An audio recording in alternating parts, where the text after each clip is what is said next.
जय हिंद प्यारे साथियों। आशा करता हूँ कि आप सभी अच्छे होंगे और मन लगा के तो पढ़ाई कर ही रहे होंगे। मैं मिस्टर कुमार स्वागत करता हूँ आपका आपके अपने एजुकेशन बायर सिविल सर्विसेज यूट्यूब चैनल में। स्टूडेंट्स, हमारी परिचर्चा आपसे यूपीएससी 2025 को टारगेट करते हुए हम इस सीरीज के माध्यम से यूपीएससी के लास्ट 10 ईयर्स के प्रीवियस ईयर्स क्वेश्चन पेपर आपसे डिस्कस कर रहे हैं। आज की क्लासेस में हम 2017 का क्वेश्चन पेपर आपके साथ में डिस्कस करेंगे, जिसका पार्ट नंबर लास्ट और सेकंड होगा। एक पार्ट हमने आपसे चर्चा का बिंदु बना लिया है। अगर आपने वो वीडियो नहीं देखा है तो देख लीजिएगा, प्लेलिस्ट आपको पूर्ण मिल जाएगी और वहाँ से आप विजिट करके पूर्ण रूप से देखिएगा। इन सब के अलावा एजुकेशन बायर आपके लिए दृष्टि आईएएस और विजन आईएएस की प्रीलिम्स 2025 को टारगेट करते हुए टेस्ट सीरीज भी निःशुल्क और फ्री में उपलब्ध करवा रहे हैं। अगर आप चाहते हैं कि मैं ऑफलाइन उस टेस्ट को दूं तो पीडीएफ के माध्यम से भी आप दे सकते हैं। पीडीएफ पाने के लिए आप यूपीएससी के पीवाईक्यू और उसके साथ साथ टेस्ट सीरीज निःशुल्क और फ्री में पाने के लिए पीडीएफ के लिए आप हमारे टेलीग्राम को विजिट करें। एजुकेशन बायर सिविल सर्विस के नाम की आईडी है, जिसका लिंक डिस्क्रिप्शन में देके रखा है। अगर पर्सनली कोई आपका क्वेश्चन है तो आप कमेंट्स भी कर सकते हैं। मुझसे बात करने के लिए इंस्टा पर फॉलो कर सकते हैं। एजुकेशन बायर सिविल सर्विस के नाम की आईडी है। तो चलिए समय ना गवाते हुए आगे बढ़ते हैं। अब तक हमने 2014, 15, 16 तक के आपसे क्या है यूपीएससी के पीवाईक्यू सोल्व कर लिए हैं, पूर्ण रूप से डिस्कस कर लिए हैं। और आज की क्लासेस में 2017 का ये लास्ट पार्ट है और इसी में आपका 2017 का क्वेश्चन पेपर प्रीलिम्स का जीएस पेपर नंबर 1 कंप्लीट हो जाएगा। आइए तो लास्ट क्वेश्चन क्या था, लास्ट क्वेश्चन की तरफ बढ़ते हैं। और ये पेपर हम आपसे हिंदी इंग्लिश दोनों माध्यम में क्या है बच्चे कवर करने का प्रयास करते हैं। देखिए क्वेश्चन क्या है। लास्ट क्वेश्चन आपसे पूछा गया था, जो 25 नंबर 25 नंबर का क्वेश्चन है। आपको ये विजुअल हो रहा है क्वेश्चन, देखिए। कार्बन डाइऑक्साइड के मानवोभिद्वी उत्सर्जनों के कारण आसन्न भूमंडलीय तापन के न्यूनीकरण के संदर्भ में कार्बन प्रच्छादन हेतु निम्नलिखित में से कौन सा से संभावित स्थान हो सकता है या सकते हैं। मतलब कि आपको बताना है कि जो लगातार कंटिन्यूअसली आपने देखा होगा कार्बन डाइऑक्साइड जो मानव के द्वारा उत्सर्जित होता है, कहाँ से होता है। आप अगर कोयले को देखो, इसमें कह रहे हैं परित्यवत एवं गैर लाभकारी कोयला संस्था। मतलब कि जो आप पीट कोयला, आपने नाम सुना होगा, पीट कोयले के बारे में आपने ज़रूर सुना होगा, जिसमें कार्बन की मात्रा 40% से भी कम होती है। अगर आप उसको जलाओगे, जो कि भारत में सर्वाधिक मात्रा में ये कोयला आपको देखने को मिलेगा, तो इससे स्वाभाविक रूप से क्या होगा, कोल या फिर आप कोयले को जलाते हैं, अगर आप कोयले को जलाते हैं तो उससे CO2 आपकी निकलती है। CO2 के साथ साथ बहुत सारी और भी गैसें निकलती हैं, चाहे उसमें कार्बन मोनोऑक्साइड हो, उसके साथ साथ सल्फर डाइऑक्साइड हो, सल्फर, ठीक है, नाइट्रोजन के ऑक्साइड हो, मीथेन हो, कई गैसें उससे निकलती हैं। इन सब के अलावा शेष तेल और गैस भंडारण, जहाँ से जब हम क्रूड ऑयल निकालते हैं तो उस समय भी आप देखोगे कार्बन डाइऑक्साइड आपकी सक्रिय होती है, मतलब कि एक्टिव होती है और निकलती है। भूमिगत जो आपके गंभीर लवणीय सेल समूह होते हैं, तो वहाँ से भी आपको क्या होगा, खास तौर पर आप देखोगे ये मानवविद उत्सर्जन का एक कारण माना जाता है। तो यहाँ पर तीनों इसके महत्वपूर्ण आप देखोगे सही हो जाएगा, मतलब कि इसका राइट आंसर हो जाएगा option number D. Got it. चलिए नेक्स्ट क्वेश्चन की तरफ बढ़ते हैं। नेक्स्ट क्वेश्चन, अब जो इंग्लिश मीडियम है तो वीडियो को पॉज करके इसका राइट आंसर बता देंगे। आइए देखिए, नेक्स्ट क्वेश्चन है आपका 26। 1927 की बटलर कमेटी का उद्देश्य था, जैसा कि आप हिस्ट्री के स्टूडेंट्स रहे हैं तो ये मॉडर्न हिस्ट्री से क्वेश्चन पूछा गया है। 1927 में एक कमेटी का गठन किया गया था जिसका नाम था बटलर कमेटी। अब ये क्यों ये चर्चाओं में रही थी उसके बारे में आपसे पूछा जा रहा है। ऑप्शन नंबर ए, केंद्रीय एवं प्रांतीय सरकारों की आधिकारिक निश्चित करना, बी, भारत के सिक्योरिटी ऑफ स्टेट की शक्ति निश्चित करना, और सी, राष्ट्रवादी प्रेस पर सेंसर व्यवस्था अधिरोपित करना, और डी, भारत सरकार एवं देशी रियासतों के बीच में संबंध में सुधार करना। बहुत ही इजी सा क्वेश्चन है, कोई भी इसका राइट आंसर दे सकता है। चलिए आपने इसका करेक्ट आंसर दिया होगा, आइए देखने का प्रयास करते हैं इसका राइट आंसर क्या होगा। क्वेश्चन नंबर 26, देखिए, ये जो बटलर कमेटी लाई गई थी, इसका महत्वपूर्ण जो उद्देश्य था, कई ऐसे क्षेत्रों में सुधार करने का प्रयास इन्होंने किया था, जिसमें खास तौर पर जो देशी रियासतें थीं और जो सरकार हुआ करती थी उस समय। अब भारत सरकार आप कहोगे, भारत सरकार का मतलब यहाँ पर कौन है? ब्रिटेन की सरकार ही है। आप यही कहोगे कि महोदय ब्रिटेन की सरकार ही है। तो बच्चे आप देखोगे सरकार के बीच में और देशी रियासतों के बीच में जो संबंध है उनको सुधारने के लिए बटलर कमेटी का गठन किया गया था 1927 में। तो इस टाइप के क्वेश्चन आपसे क्या हैं, पूछे जाते हैं। तो हिस्ट्री से आप देख रहे हो किस टाइप के क्वेश्चन आपके बनते हैं। नेक्स्ट, कभी कभी समाचारों में दिखाई पड़ने वाले घरेलू अंश आवश्यकता, जिसको डोमेस्टिक कंटेंट मतलब कि रिक्वायरमेंट पद का संबंध किससे है? घरेलू अंश नाम सुना है? घरेलू अंश, पहला, हमारे देश में सौर शक्ति उत्पादन का विकास करने से। बी, हमारे देश में विदेशी टीवी चैनलों की अनुज्ञप्ति प्रदान करने से। हमारे देश के खाद्य उत्पादकों को अन्य देश को निर्यात करने से। या फिर डी, विदेशी शिक्षा संस्थाओं को हमारे देश में अपने परिसर स्थापित करने की अनुमति देने से। तो वीडियो को पोस्ट करें, क्वेश्चन नंबर 27 का राइट आंसर दें। यहाँ पर कह रहे हैं घरेलू अंश, किसके बारे में कहा गया है? डोमेस्टिक कंटेंट, जो आपकी रिक्वायरमेंट है ये कब बढ़ेगी? ये खास तौर पर ये इसलिए बढ़ी, कंटेंट हमें प्रोवाइड करवाना। देखो इसी में इसका आंसर छुपा हुआ है, कंटेंट हमें उत्पादन कराना है। तो ये खास तौर पर किससे था? रिक्वायरमेंट इसकी रखी गई। तो ये सौर शक्ति उत्पादन के विकास को बढ़ावा देने के लिए हमारे घरेलू जो आपका देखोगे दिखाई पड़ने वाले घरेलू अंश की आवश्यकता को, ये जो संबंध है ये सौर शक्ति से है। सौर शक्ति मतलब कि सोलर ऊर्जा से, सोलर एनर्जी से इसको रखा गया है। आपने पढ़ा होगा इंटरनेशनल सोलर अलायंस के बारे में, इंटरनेशनल सोलर अलायंस ISA के बारे में पढ़ा होगा, जो कि पेरिस क्लाइमेट डील इंडिया और जो आपका फ्रांस है इसके सहयोग से ये निकल करके आया था। और आज इसमें 100+ कंट्री के आसपास इसके अंदर देश हैं। ठीक है, चलिए नेक्स्ट क्वेश्चन की तरफ बढ़ते हैं। नेक्स्ट क्वेश्चन देखते हैं क्या है। देखिए नेक्स्ट क्वेश्चन है आपका 28 नंबर। वीडियो को पोस्ट करके राइट आंसर आवश्यक रूप से देते चलिएगा, और यदि आपसे नहीं बनता है तो देखिएगा हमने कहाँ गलती की है और उस गलती को सुधारने का प्रयास भी करते रहिएगा। 28 नंबर है, परमाणु सुरक्षा शिखर सम्मेलन संयुक्त राष्ट्र के तत्वाधान में आवधिक रूप से किए जाते हैं। मतलब कि जब ये किया जाता है तो इसकी कोई पार्टिकुलर एक निश्चित अवधि होती है जब परमाणु सुरक्षा की बात की जाती है। दूसरे में कह रहे हैं विखंडनीय सामग्रियों पर अंतर्राष्ट्रीय पैनल अंतर्राष्ट्रीय परमाणु ऊर्जा अभिकरण का एक अंग है।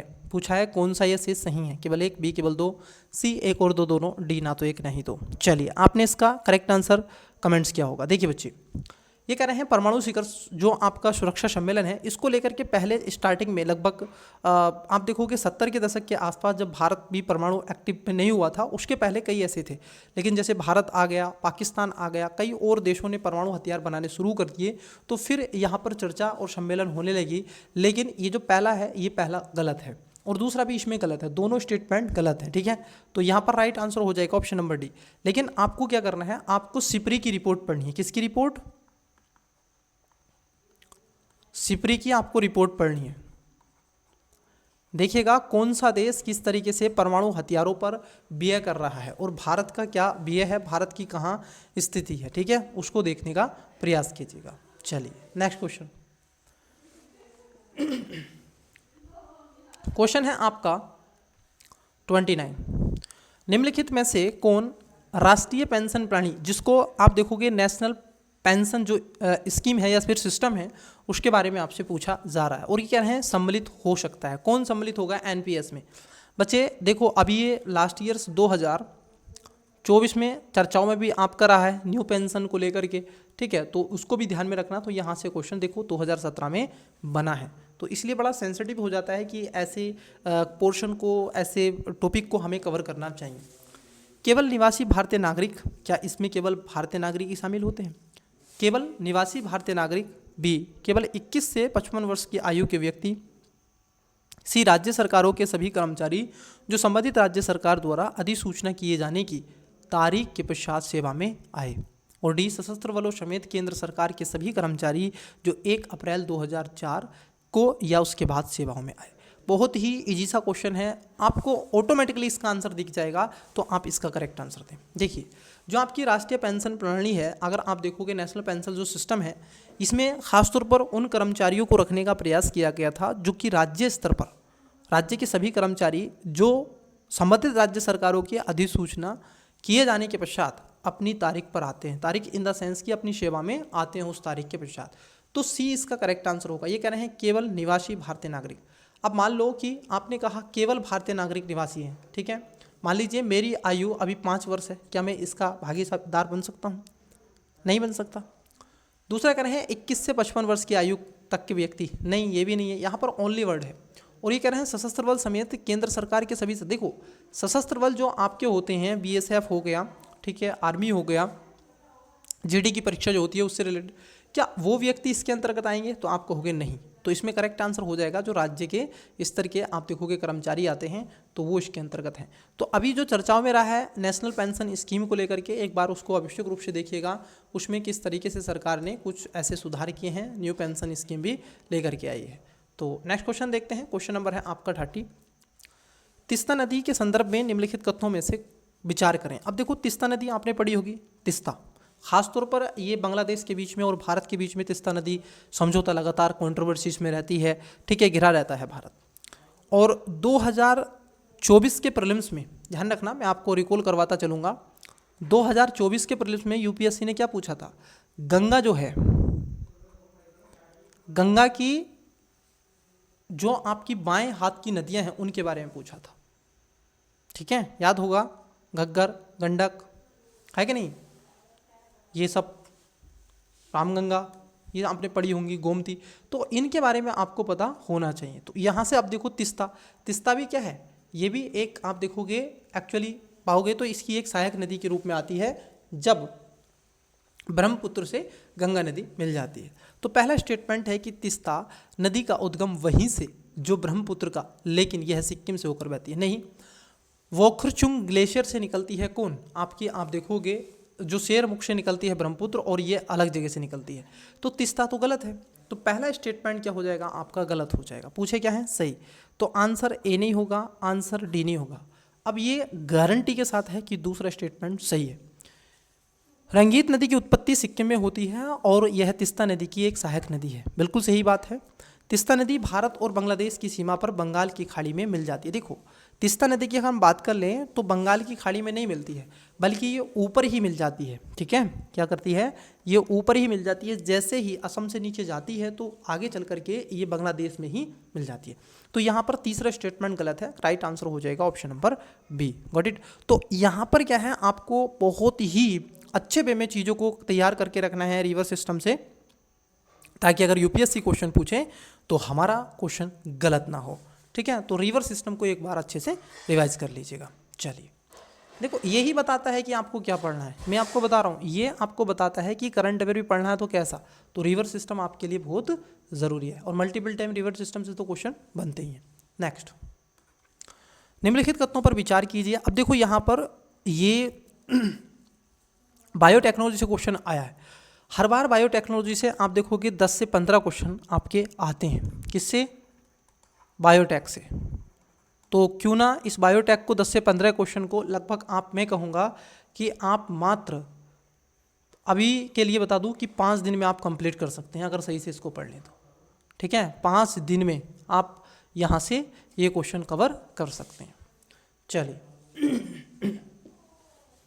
पहला क्वेश्चन है आपका, उष्णकटिबंधीय प्रदेशों में जीका वायरस रोग उसी मच्छर द्वारा संचरित होता है जिससे डेंगू संचरित होता है। आपने पढ़ा होगा जीका वायरस, जीका वायरस यहाँ से तो नहीं निकला है, जीका वायरस कहाँ से आया, जीका वायरस ये सब देखो, अधिकतर जो वायरस आए हैं, अधिकतर वायरसों की आप बात कर लें तो अधिकतर वायरस ये आपको अफ्रीका से देखने के मिलेंगे। कहाँ से मिलेंगे, अफ्रीका महाद्वीप से ये आपको देखने के लिए मिलेंगे। तो ये अफ्रीका वाले क्षेत्रों से, मिडिल जो अफ्रीका वाला क्षेत्र है वहाँ से ये आए हैं, ठीक है। दूसरे में कह रहे हैं कि जीका वायरस रोग का लैंगिक संचरण होना संभव है। ये बात सही है कि इसका जो लैंगिक संचरण है ये किस तरीके से किया जाए, और ये आपको बताना है कि जीका जो वायरस है क्या ये एक जोनेटिक डिजीज है या नहीं। जोनेटिक ये डिजीज़ है या फिर नहीं, ये आपको बताना है। जूनोटिक का मतलब यहाँ पर होता है कि एनिमल से मानव में इसका विस्तारण होता है या नहीं। तो देखो यहाँ पर दोनों बातें क्या हो जाएंगी, पहला और दूसरा दोनों सही हैं, पूछा था आपसे सही, correct answer option number C हो जाएगा। चलिए इंग्लिश मीडियम बताइएगा बेटा करेक्ट आंसर, वीडियो को पोस्ट करके राइट आंसर दें प्यारे बच्चे। लाल लाली क्वेश्चन नंबर इधर 29 है, 27, 30,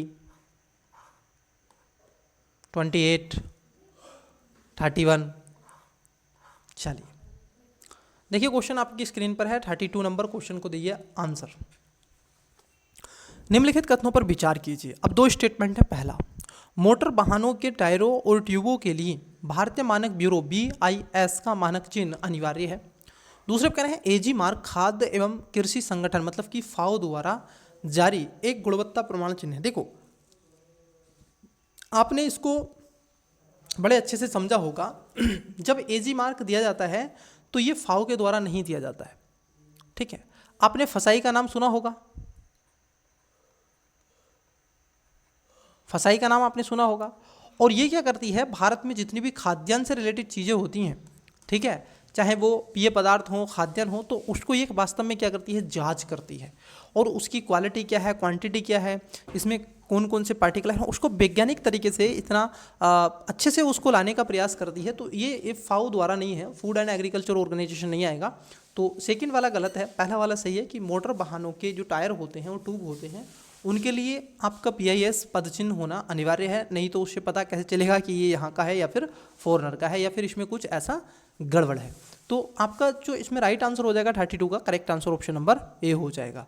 अब देखो ये जो क्वेश्चन क्यों बन रहा है, अब इलेक्ट्रिसिटी से क्वेश्चन बनेगा आपका, व्हीकल वाले पोर्शन से जो आपकी इलेक्ट्रिसिटी बसेस हैं वहाँ से क्वेश्चन बन जाएगा। बैटरी से क्वेश्चन बनता है, लिथियम आयरन बैटरी से लास्ट ईयर्स भी बना है।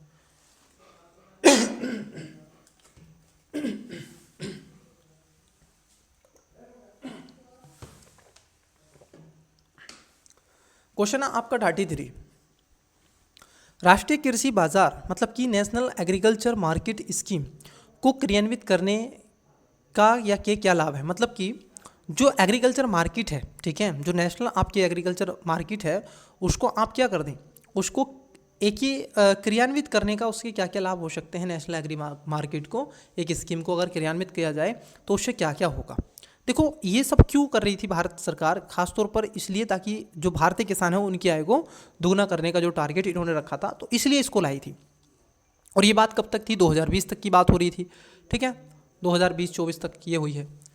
पहला है कि यह कृषि वस्तुओं के लिए सार्वभौमिक मतलब कि सर्व भारतीय इलेक्ट्रोशिप जो व्यापार एक पोर्टल के रूप में काम करता है।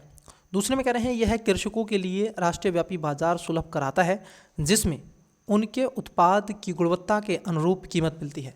अब पूछा आपसे सही, देखो पहले स्टेटमेंट की बात कर लें तो पहला सही है। अब इससे क्या होगा, जैसे आपने पढ़ा होगा E-NAM मार्केट, पढ़ा है कि नहीं। ये जो E-NAM मार्केट है यहाँ पर भी तो यही है, मंडी है, और यहाँ पर आप अपना सामान क्या कर सकते हैं, बेच सकते हैं एग्रीकल्चर से रिलेटेड। दूसरा सही है कि कृषकों को उनकी गुणवत्ता के अनुसार, अब मान लीजिए आपकी जो क्रॉप्स है, आपकी जो फसल है, उसकी गुणवत्ता बहुत अच्छी क्वालिटी की है, और जो सेकंड है, एक विद्यार्थी A है एक B है, A वाले की फसल कितनी है, बहुत अच्छी है, और B वाले की फसल थोड़ी कमज़ोर है, तो उसको उससे कमज़ोरी पैसे मिलेंगे। तो इसका राइट आंसर सी हो जाएगा, दोनों बातें यहाँ पर सही हैं। नेक्स्ट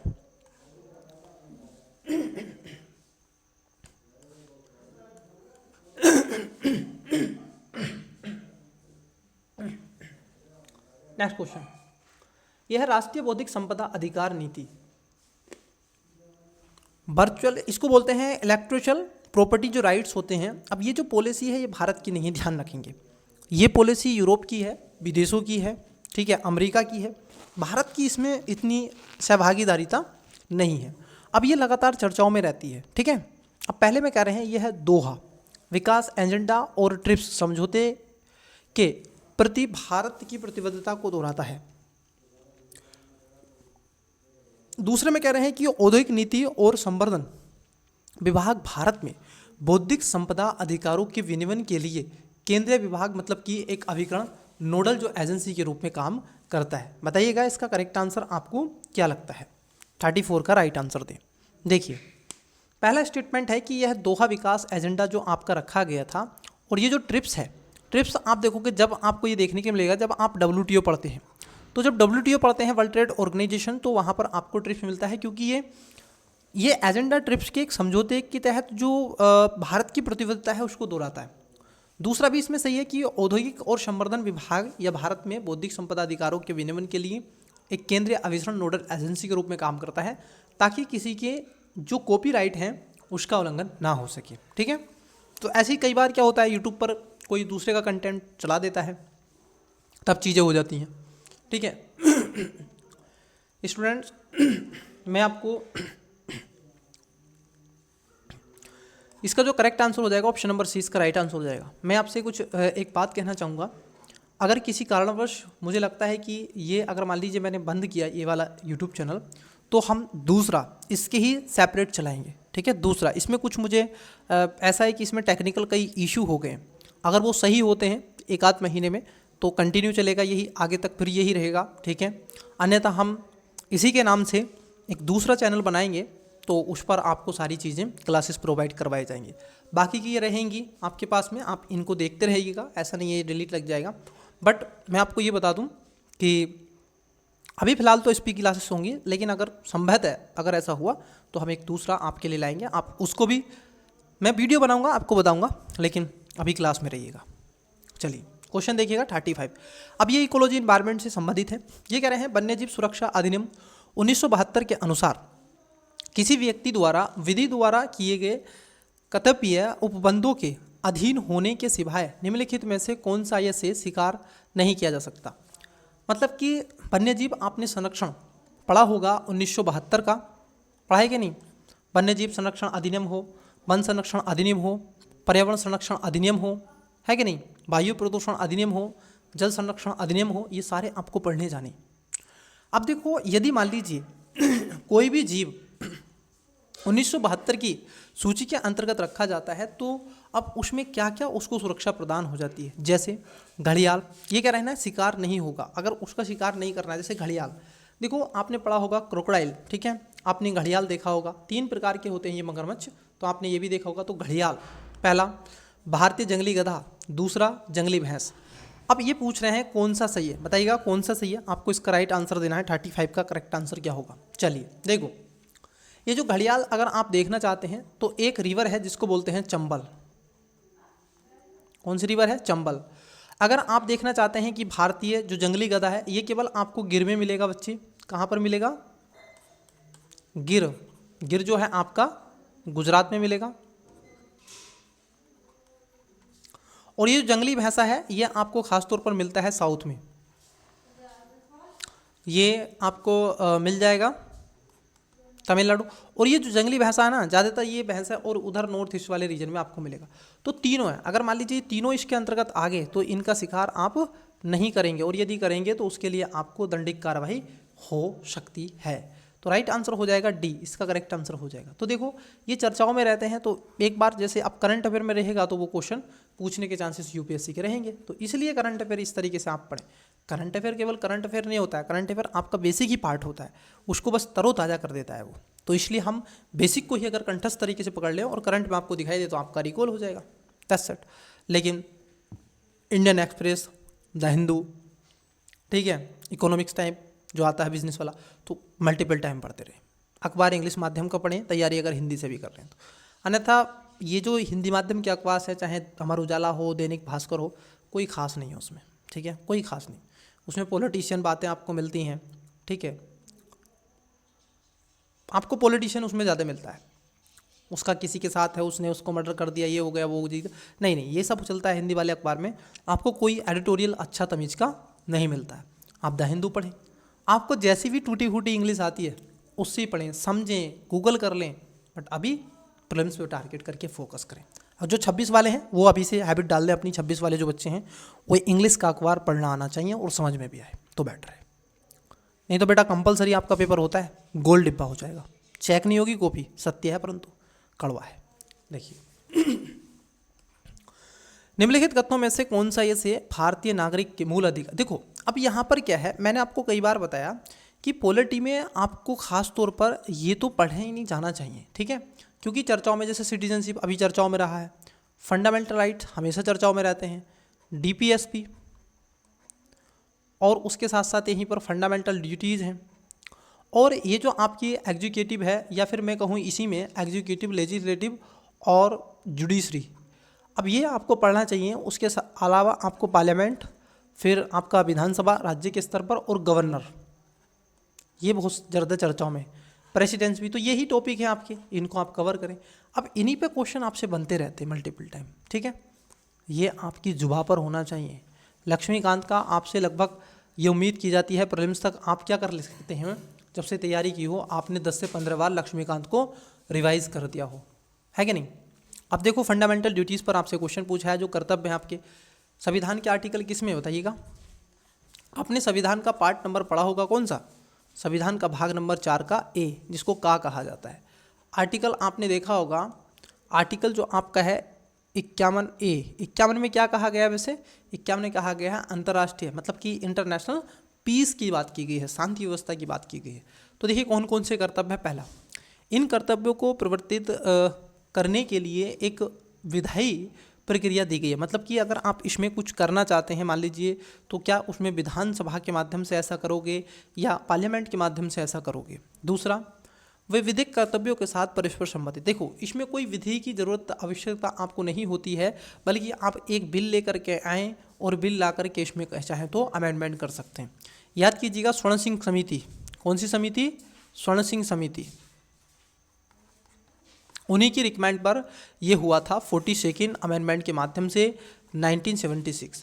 उसके पश्चात एक और किया गया था, आप देखोगे 86वां संविधान संशोधन जो लाया गया था, जिसमें पेरेंट्स को कहा गया था कि आपका ये कर्तव्य बनता है कि अपने बच्चों को क्या करें, अपने बच्चों को स्कूल में ज़रूर भेजें, मतलब कि 6 से 14 वर्ष तक के सभी बच्चों को अपने स्कूल में भेजें।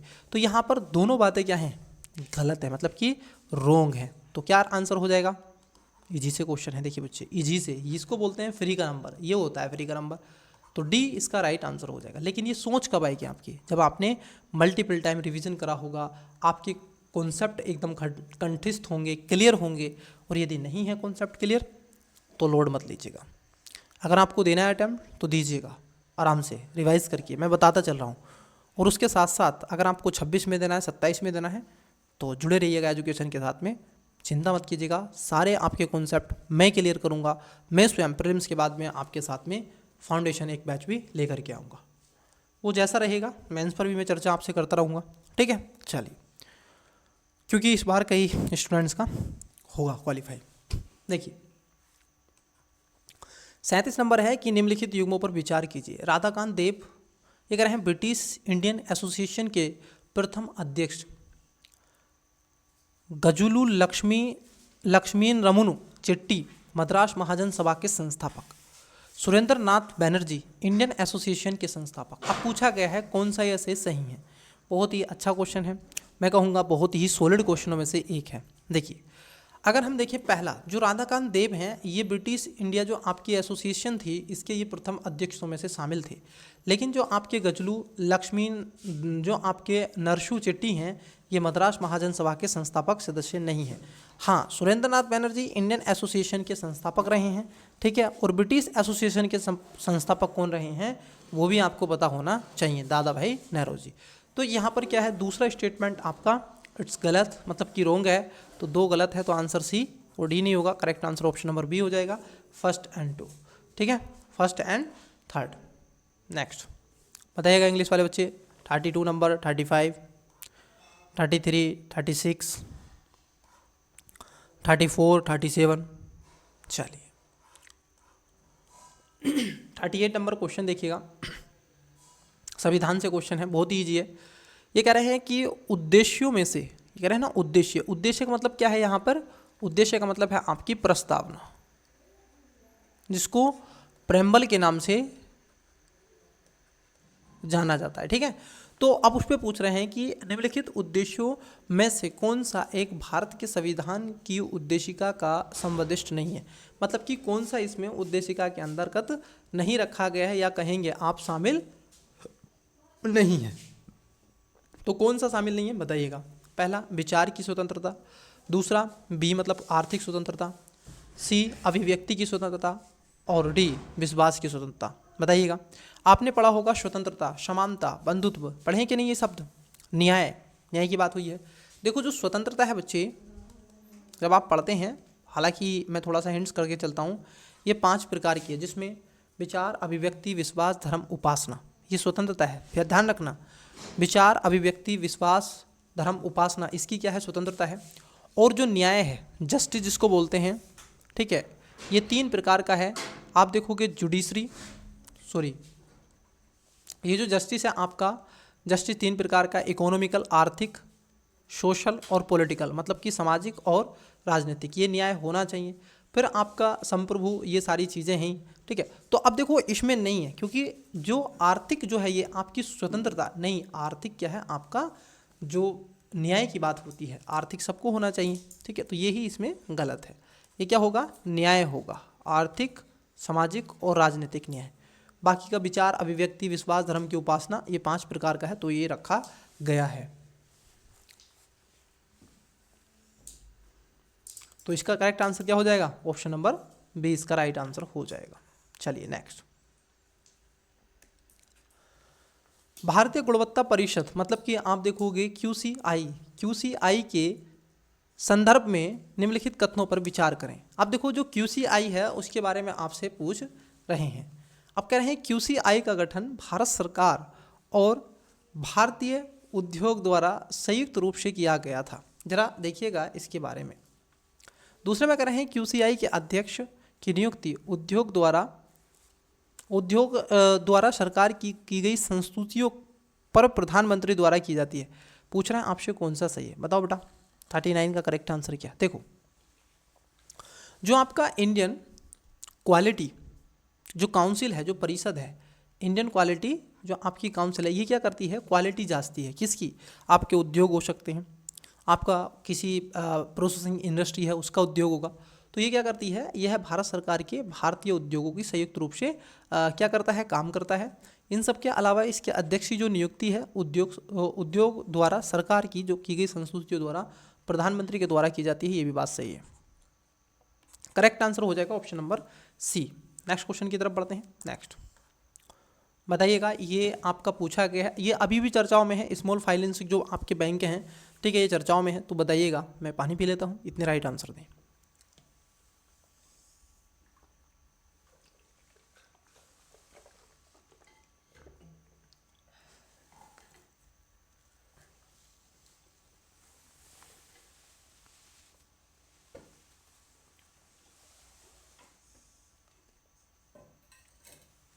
चलिए देखिए, क्वेश्चन है आपका 40 नंबर। भारत में लघु वित्त बैंक को, मतलब कि स्मॉल जो फाइनेंस बैंक हैं, उनकी स्थापना करने का क्या प्रयोजन है? अब देखिए, भारत सरकार जब भी कोई ऐसे स्कीम लेकर के आती है, मैं कहूँगा कि अगर मान लीजिए फाइनेंशियल बैंकिंग सेक्टर में कुछ बदलाव करती है, तो उसका कई ऐसे कारण होते हैं। उसमें से एक कारण होता है कि फाइनेंशियल इंक्लूसिवनेस, मतलब कि जो वित्त समावेशन है उसको बढ़ावा देने का प्रयास करती है। अब यहीं पर कुछ स्टेटमेंट है और आपसे पूछा है। पहला, लघु व्यवसाय जो आप इकाइयों को ऋण की आपूर्ति मतलब की करना, जो छोटे MSME सेक्टर हैं उनको क्या करेंगे? ये ऋण देने का प्रयास करेंगे। दूसरे में कह रहे हैं कि लघु और सीमांत कृषकों को ऋण की आपूर्ति करना। तीसरा कह रहे हैं युवा उद्यमियों को, मतलब कि किसको? युवा उद्यमियों को विशेषित, देखो टारगेट कर रहा है, विशेषित, इसका उद्देश्य ही रखा ग्रामीण क्षेत्रों में व्यापार स्थापित करने के लिए प्रोत्साहन करना।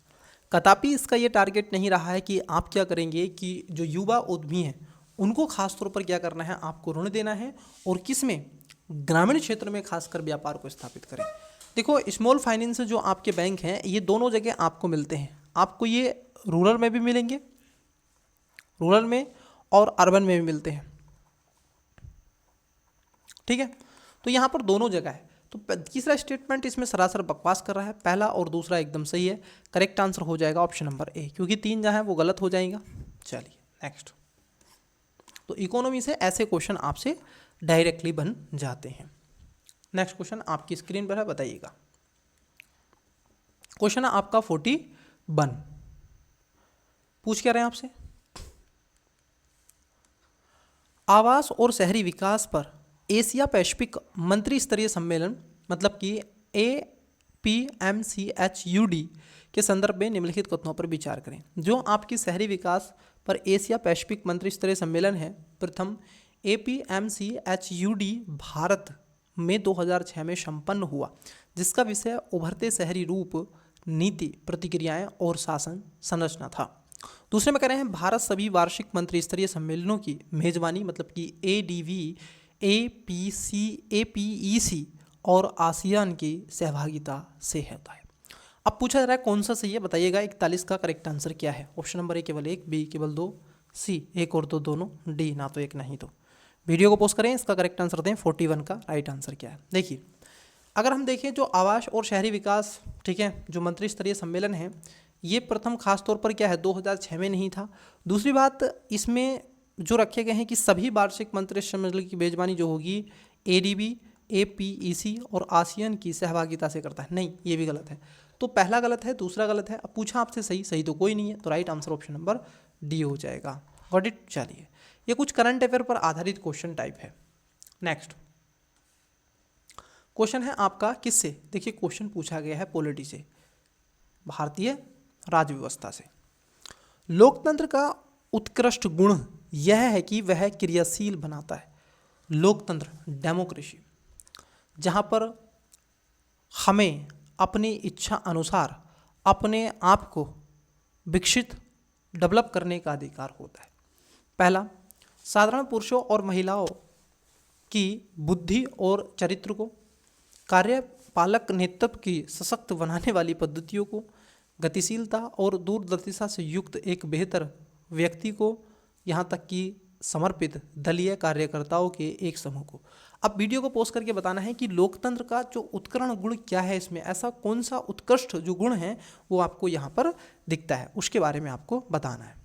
चलिए, आपने इसका बताया होगा, और इसका आंसर न केवल आपको बताना है बल्कि इसका आंसर आपको कमेंट्स भी करना है, ठीक है।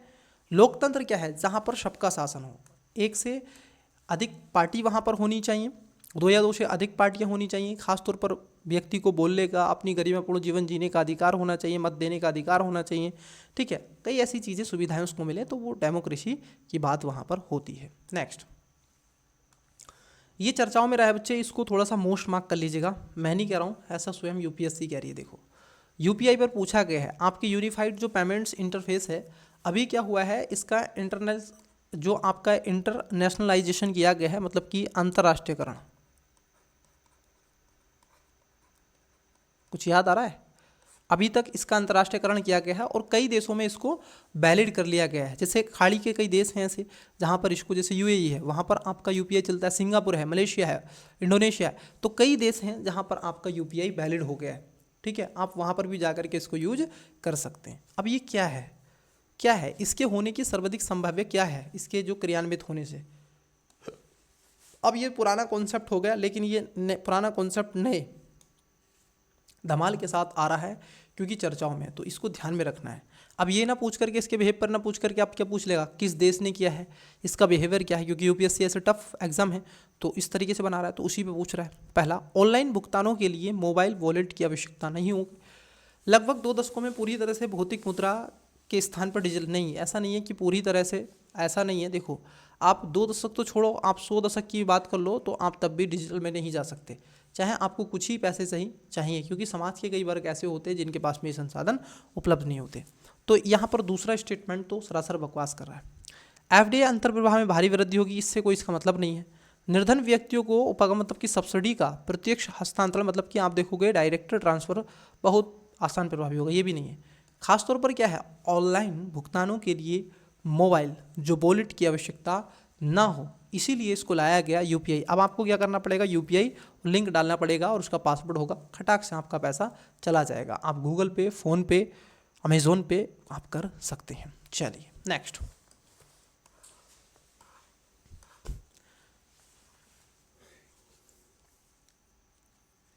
इंग्लिश माध्यम, बताइएगा करेक्ट आंसर क्या है।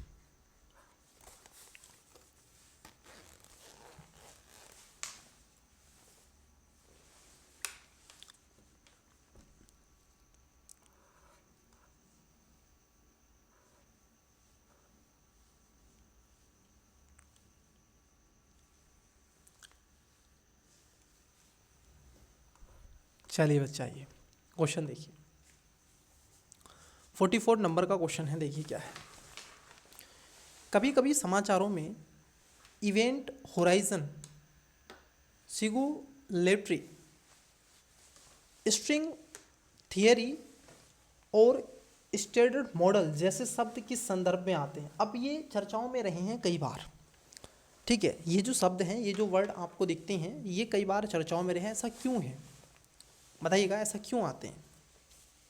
इवेंट होराइजन आपने देखा होगा, नासा के द्वारा भेजा गया एक इसका उपग्रह था, और अभी 9 महीने के पश्चात सुनीता विलियम्स आ गई हैं, ठीक है।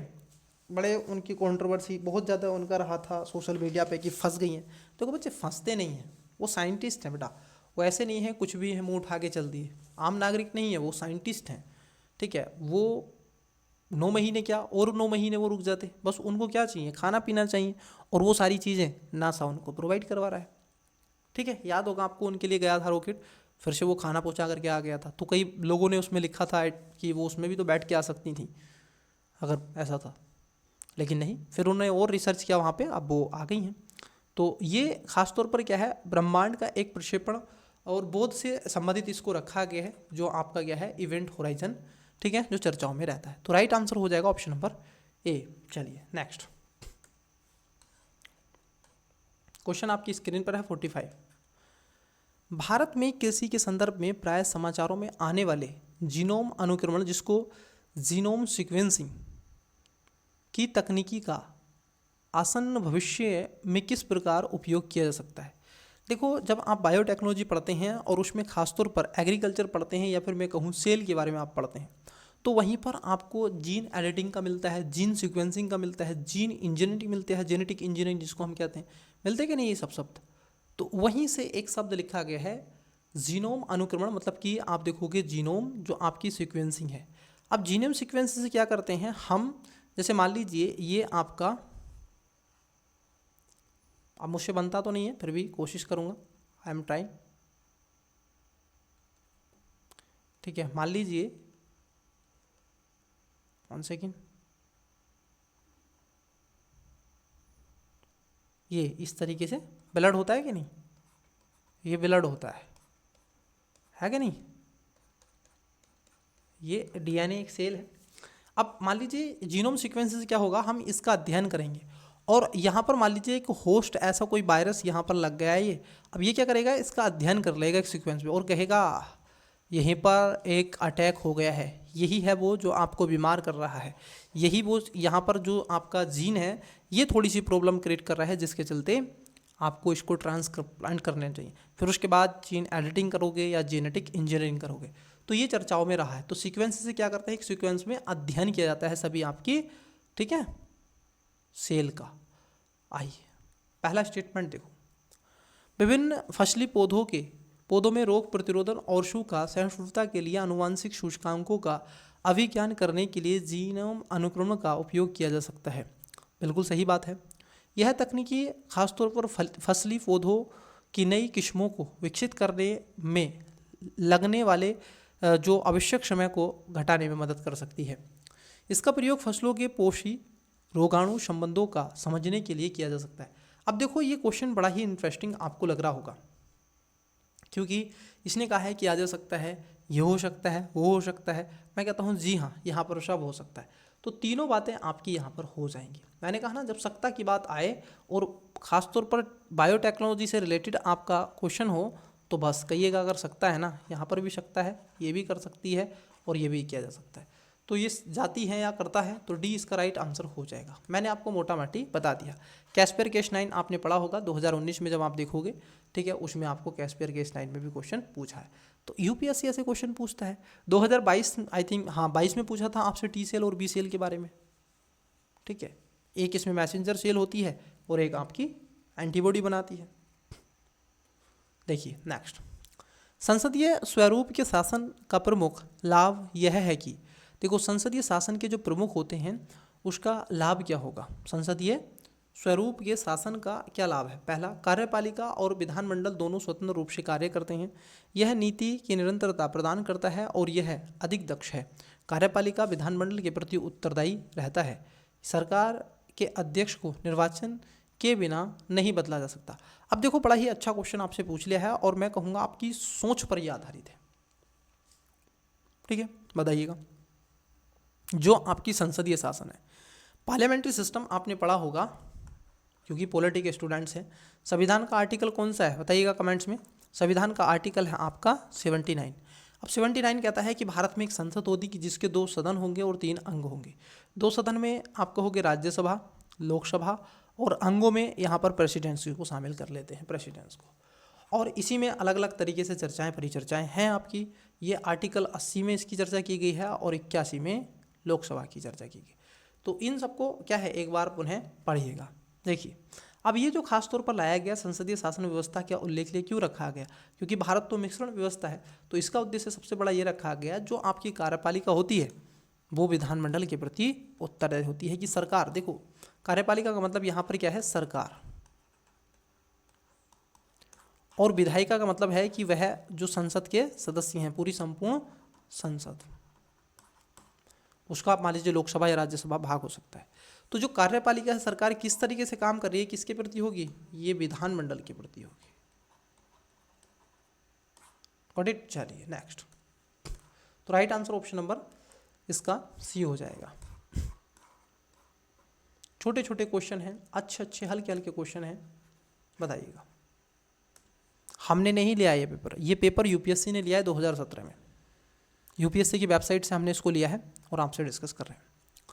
47 है, भारत के संदर्भ में निम्नलिखित कथनों में से कौन सा अधिकारों और कर्तव्यों के बीच सही संबंध है? देखो, फिर से पॉलिटी से क्वेश्चन है। अधिकार आपके दे दिए हैं, मतलब कि फंडामेंटल राइट और डीपीएसपी, फंडामेंटल ड्यूटीज। ठीक है, चलिए। पहला, अधिकार कर्तव्यों के साथ सह संबोधित हैं। अधिकार व्यक्तिगत हैं, अंततः समाज और कर्तव्यों से स्वतंत्र है। नागरिक के व्यक्तित्व के विकास के लिए अधिकार है न कि कर्तव्य महत्वपूर्ण है, और राज्य के स्वामित्व के लिए कर्तव्य है न कि अधिकार महत्वपूर्ण है। बताइएगा इसका करेक्ट आंसर क्या हो जाएगा। देखो, कई बार आप पाओगे कि जो बातें आपके फंडामेंटल राइट्स में की गई हैं, अधिकारों में की गई हैं, उसमें से कुछ बातें आपकी किस में की गई हैं, फंडामेंटल राइट्स में की गई। जैसे राइट टू एजुकेशन, आर्टिकल 21 आप पढ़ते हैं तो वहाँ पर 21 जो आपका है 21 का क्या है, वो 86वें संविधान संशोधन के माध्यम से उसका एड ऑन किया गया। तो वो क्यों आ गया, क्योंकि अब यहीं पर देखो वही फंडामेंटल ड्यूटीज में किया गया। ठीक है, तो यहाँ पर ए इसका राइट आंसर हो जाएगा। नेक्स्ट,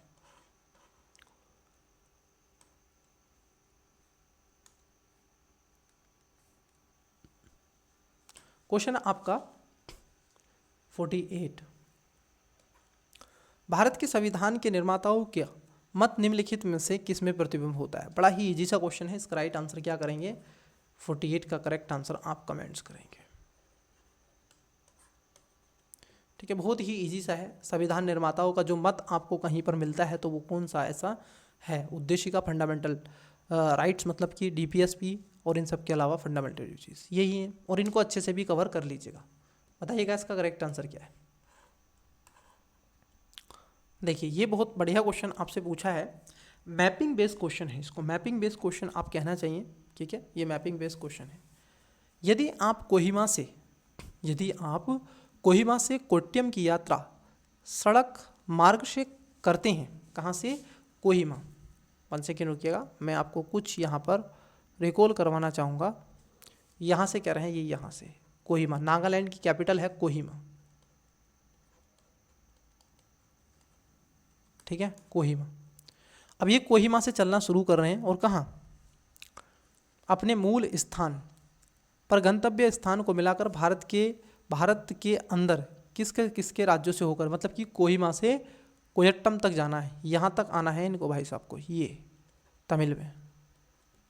तो देखो, पहला तो आपका नागालैंड ही आएगा, उसके बाद में आपका असम आ जाएगा, फिर उसके बाद में वेस्ट बंगाल आ जाएगा। अब इसको अंदर आप लाओगे ना तो कई स्टेट आपको मिलेंगे, झारखंड मिल सकता है, छत्तीसगढ़, उड़ीसा, इस तरीके से कई स्टेट मिलते हैं। तो right answer option number C, 8 राज्यों से होकर ये सॉरी 6 राज्यों से होकर 7 राज्यों से होकर ये जाता है, ना कि 6 7 8 से। तो कितनों जाता है? 7 राज्यों से होकर ये जाता है। तो इसको आपको ध्यान में रखना है। लेकिन मेरा आपसे एक क्वेश्चन ये है, मैं लिख देता हूँ, क्वेश्चन लिख देता हूँ और बताइएगा इसका राइट आंसर। देखते हैं कितने बच्चों की इस पर बुद्धि काम करती है और भारत के मैप को कितने बारीकी दृष्टिकोण से आप देखते हैं। मैं लिख देता हूँ क्वेश्चन। क्वेश्चन ये है, आपका क्वेश्चन ये है, आपको आंसर बता देना है, ठीक है। क्वेश्चन ये है, यदि आप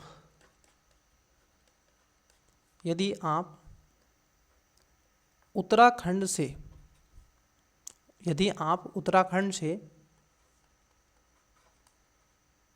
तमिलनाडु की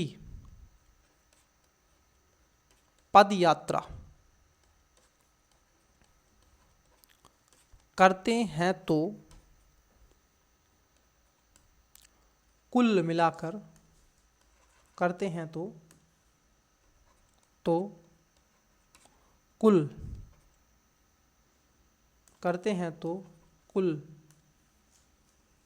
रखिएगा, यदि आप उत्तराखंड से तमिलनाडु तक की पदयात्रा करते हैं तो भारत के लिखिएगा, भारत के कुल कितने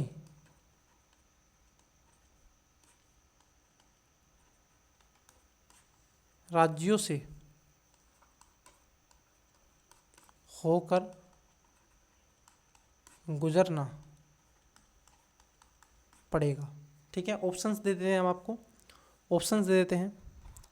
ऑप्शन ए में आप लिख लेंगे, 1 सेकेंड रुकिएगा। ऑप्शन ए में आप लिखेंगे, उत्तराखंड से चल रहा है ना, तो आपको उत्तराखंड इसमें काउंट करना है।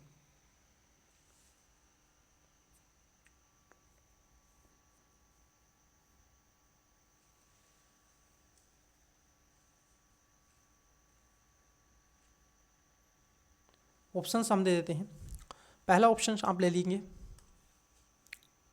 ऑप्शन ए में आप कहेंगे 5, बी में आप कहेंगे 9, सी में आप कहेंगे 8 और डी ऑप्शन में आप कहेंगे 6। आपको बता देना है कितने राज्यों से होकर जाना है। यदि आप उत्तराखंड से, तो उत्तराखंड को भी जोड़िएगा और तमिलनाडु, उत्तराखंड से तमिलनाडु की पदयात्रा करते हैं तो भारत के कुल कितने राज्यों से होकर गुजरना पड़ेगा। किनको मिलाना है आपको? उनको भी मिला लेना है। चलिए इनको मिला के नहीं, इनको हटा के बताना है, इनको हटा के बताना है। तो मैं कुछ ऑप्शंस यहाँ पर चेंज कर देता हूँ, है ना। तो इनको हटाना है, ठीक है, तो इनको हटाना है। ऑप्शन पहले में 3 रख लेंगे, बी में आप लिख देंगे यहाँ पर 4, ठीक है। तो बताइएगा इसका राइट आंसर क्या। बहुत ही बढ़िया क्वेश्चन है। चलिए फिर से बोल देता हूँ क्वेश्चन के लिए, क्योंकि इसको कीजिएगा, आपका इससे मैप तैयार होगा, और यदि ना पता हो ना तो एक बार मैप देख लीजिएगा, और फिर भी समझ में नहीं आए ना तो कमेंट्स कर दीजिएगा, मैं बता दूंगा, ठीक है। बताइएगा फिर। चलिए नेक्स्ट, टीम से बोल देंगे, टीम आपको रिप्लाई इसका दे देगी, अन्यथा मैं बोल दूंगा टीम से कि ये क्वेश्चन मेरे पास में आना चाहिए, अगर इससे रिलेटेड किसी भी स्टूडेंट्स का कोई ऐसा क्वेश्चन है तो, जो मैंने करवाया है। 50 नंबर है कि भारत की संसद किससे या किन के द्वारा मंत्रिपरिषद के कृत्यों के ऊपर नियंत्रण रखती है। बताइएगा, आपने देखा होगा जो मंत्रिपरिषद होती है, मंत्रिपरिषद कौन है? कैबिनेट मंत्री, भाई कैबिनेट ही तो है, और कैबिनेट में लगभग 45 या फिर 47 मेंबर हैं। पहले क्या होता था, ये कोई इसके लिए कुल समय सीमा नहीं थी, लेकिन 2003 से सरकार ने ये सीमा बना दी और कहा कुल लोकसभा का 15% से ज़्यादा ये मंत्री नहीं होंगे। तो आज 15% ही होते हैं जो इसमें रखे गए होते हैं। अब देखिए, ये पूछ रहा है कि मंत्रिपरिषद पर, अब कैसे मंत्रिपरिषद जो है इनके कृत्यों पर आपको नियंत्रण रखना है। पहला है स्थगन प्रस्ताव। स्थगन प्रस्ताव मतलब कि सदन को स्थगित कर दिया जाता है। आपने सुना होगा, ओम बिरला जी कहते हैं सदन को अनिश्चितकाल के लिए स्थगित किया जाता है, या फिर एक कोई विशेष विशेषज्ञ है उस पर है। कि भाई सदन को स्थगित करके कुछ समय के लिए इस पर चर्चा होगी, तो ध्यान आकर्षण के लिए भी होगा। प्रश्नकाल, तो प्रश्नकाल आपने देखा होगा, प्रश्नकाल होता है जो आपका पहला घंटा होता है प्रश्नकाल का होता है, दूसरा घंटा शून्यकाल का होता है। और ख़ास तौर पर इसमें 3 प्रकार के प्रश्न होते हैं, तारांकिक, अतारांकिक और अनुपातिक। अनुपूरक जो प्रश्न होता है इसको सप्लीमेंट्री क्वेश्चन कहते हैं। एक प्रश्न के बाद में मान लीजिए मैं एक मंत्री हूँ और मुझसे किसी ने क्वेश्चन पूछा, ठीक है, मान लीजिए गोलू ने क्वेश्चन पूछा और गोलू कह रहे हैं कि सर अनुपूरक प्रश्न ये है, या फिर मान लीजिए मैं मंत्री हूँ जल विभाग का मंत्री हूँ और जो गोलू हैं ये गोरखपुर के हैं, तो ये कह रहे हैं कि सर गोरखपुर में थोड़े सूखे की स्थिति है और आप गोरखपुर वाले क्षेत्र से ही आते हैं, तो बता दीजिएगा कि गोरखपुर में सरकार जो तत्कालीन है वो क्या क्या कर रही है। अब मैंने कहा कि सर वहाँ पर देखिएगा पानी की सुविधाओं को लेकर के कई ऐसी भारत सरकार हर घर योजना चला रही है, ठीक है, और सबको निःशुल्क और फ्री में कनेक्शन भी करवा रही है उसको लेकर के। और इन सब के अलावा ग्रिड योजनाएं हैं, कई ऐसी भारत लिंक योजनाओं पर विचार कर रही है। तो कई कई चीज़ें मैंने आपको बता दी कि ये सारी चीज़ें हैं। और रिसाइकल वाटर को भी बढ़ावा देने के लिए काम कर रही है। तो मैंने आपसे कहा ये सारी चीज़ें भारत सरकार क्या है कर रही है। अब आपके मन में आया तो कब तक ये होगा। अब जब आप उठ कर के बोल रहे हैं, गोलू बोल रहे हैं मुझसे कि सर कब तक होगा, ये होता है अनुपूरक, मतलब कि आप फिर से क्वेश्चन पूछ लिए मुझसे, ठीक है, जैसे मैं आपका जवाब दूं आप फिर से क्वेश्चन पूछिए, तो सप्लीमेंट्री क्वेश्चन होता है। कई बार आपने देखा होगा वो कहते हैं कि सर आई सप्लीमेंट्री क्वेश्चन, ठीक है, I have a supplementary question sir please, तो वो बोलते हैं। तो डी आंसर हो जाएगा, ये तीनों से बात होती है। इंग्लिश माध्यम 44, 47, 45, 48, 49, 50, 46। चलिए नेक्स्ट। निम्नलिखित में से कौन सा एक काकतीय राज्य के अति महत्वपूर्ण समुद्र पत्तन था। अब देखो जो काकतीय राज्य वंश है वहाँ से क्वेश्चन क्या पूछा है, समुद्र पत्तन। और ये ना केवल काकतीय वंश से पूछा है, ये आप देखोगे विजयनगर साम्राज्य से भी क्वेश्चन पूछा है, ठीक है। और उसके साथ साथ आप जब पढ़ते हैं हैदर अली और टीपू सुल्तान के बारे में आपने पढ़ा होगा, तो मैसूर के कई ऐसे क्षेत्र रहे हैं, सॉरी मैसूर है, मैसूर नहीं है, मैसूर है, तो यहाँ के भी रहे हैं। तो ये कई जगह के इन्होंने क्या किए थे, पत्तन जो बंदरगाह थे, पोर्ट थे, वो बनवाए थे। तो कौन सा इसमें करेक्ट आंसर है बताइएगा। काकीनाडा, पोटुपल्ली, मछलीपट्टनम जिसको मुस्लिमपट्टनम कहते हैं, नेलुरू, देखिए नेलरू। आइए देखते हैं। तो देखिए इसका जो करेक्ट आंसर हो जाएगा वो हो जाएगा ऑप्शन नंबर बी। जो आपका पोटुपल्ली है ये खास तौर पर एक समुद्र पत्तन है, मतलब कि पोर्ट है जो देखने के लिए आपको मिलता है, और ये अरब सागर वाले क्षेत्र में अवस्थित है। नेक्स्ट, भूमंडलीय जलवायु परिवर्तन संधि ग्लोबल क्लाइमेट चेंज अलायंस के संदर्भ में निम्नलिखित कथनों में से कौन सा ये से सही है। पहला, यह यूरोपीय संघ की एक पहल है। दूसरा, यह लक्ष्य धीन विकासशील देशों को उनकी, आप देखोगे विकास नीतियों और बजट में जलवायु परिवर्तन के एकीकरण हेतु तकनीकी एवं वित्तीय सहायता प्रदान करती है। इन सब के अलावा इसका समन्वय विश्व संसाधन संस्थान WRI और धारणीय विकास हेतु विश्व व्यापार परिषद जो आपका WVCSD द्वारा किया जाता है। बताना है आपको सही, ऑप्शन आपकी स्क्रीन पर है। चलिए देखिए जो दूसरा स्टेटमेंट है, क्योंकि भूमंडलीय जो जलवायु परिवर्तन जो संधि है ये खासतौर पर कोई फंड प्रोवाइड नहीं करवाती है। पहली बात तो ये क्या करती है, ये नई नई इनोवेशन का काम करती है, सुझाव देने का काम करती है, ठीक है, ऐसी चीज़ों में ये एक्सपर्ट होती है। आप इसको कहेंगे ऐसी चीज़ों में ये एक्सपर्ट होती है। तो यहाँ पर क्या हो जाएगा, दूसरा जो स्टेटमेंट है वो गलत है। जैसे ही नंबर 2 गलत हुआ आंसर आपका मिल गया। आंसर है आपका ऑप्शन नंबर बी, केवल 3। पहला भी गलत है क्योंकि ये यूरोप का नहीं है। इसका समन्वय और विश्व संसाधन संस्थान WRI और धारणीय विकास जो कि आपका विश्व व्यापार परिषद है WVCSD के द्वारा किया जाता है। तो बी इसका राइट आंसर हो जाएगा। केवल तीसरा इसमें सही है, ठीक है, क्या हो जाएगा, तीसरा इसमें सही है, बाकी के इसमें गलत है। तो ऑप्शन नंबर क्या है, बी इसका करेक्ट आंसर है। सॉरी, चलिए नेक्स्ट। भारत के धार्मिक इतिहास के संदर्भ में निम्नलिखित कथनों पर विचार करें। जैसे कि आप इतिहास के स्टूडेंट्स रहे, आपने ऋग्वेदिक काल पढ़ा है, उत्तर वैदिक काल पढ़ा है। भारत में लगभग सभी धार्मिक पंथों के लोग निवास करते हैं, बसते हैं, हिंदू, मुस्लिम, बौद्ध, जैन, पारसी, यहूदी, ठीक है, क्रिश्चियन। तो ये सब आपने सुना भी होगा और ये सब क्या है, रहते हैं। पहले में कह रहे हैं कि सौत्रांतिक और सम्मितीय जैन मत के संप्रदाय थे, सौत्रांतिक। दूसरे में कह रहे हैं बी में, मतलब कि दूसरे में, कि सर्वादितवादियों की मान्यता है कि दृग्विषय मतलब कि फिनोमिना के अवयव पूर्णतः क्षणिक नहीं है, अपितु अव्यक्त रूप में सदैव विद्वान रहते हैं। अब इनको बदल नहीं सकते क्योंकि वो खासतौर पर क्या है, कभी वो दूसरे रूप में, कभी वो दूसरे रूप में विद्वान तो रहते हैं। बताइएगा इसका करेक्ट आंसर क्या है। चलिए, आपने इसका राइट आंसर दिया होगा। देखिए, जो इसमें पहला स्टेटमेंट है, ये जो पहला स्टेटमेंट है, ठीक है, ये आपका क्या हो जाएगा, गलत, क्योंकि ये एक तरीके से सैद्धांतिक और सम्मिलित जैन मत के संप्रदाय की बात कर रही है। ये जैन मत के नहीं है, ठीक है, जैन मत के नहीं है, ये किसके हैं, बौद्ध मत के संबंधित है, ठीक है। हाँ, दूसरा स्टेटमेंट सही है, correct answer option number B हो जाएगा, क्योंकि एक खास तौर पर फेनोमिना के अवयव पूर्णतः क्षणिक है और अपितु इस व्यवस्था के रूप में सदैव विद्वान रहते हैं। तो ये बात सही है, तो बी इसका करेक्ट आंसर हो जाएगा। नेक्स्ट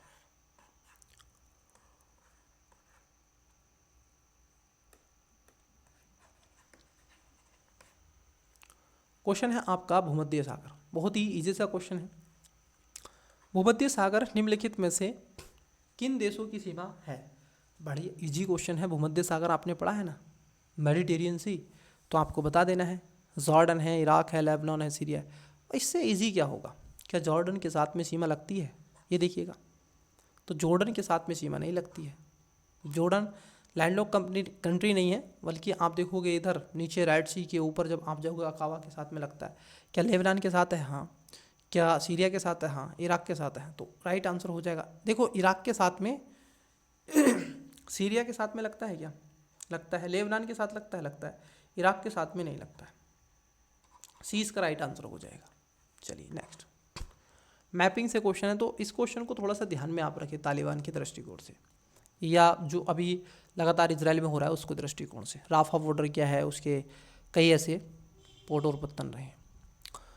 राष्ट्रीय निवेश और अवसंरचना निधि के संदर्भ में निम्नलिखित कथनों में से कौन सा सही है? यह नीति आयोग का एक संभावित अंग है।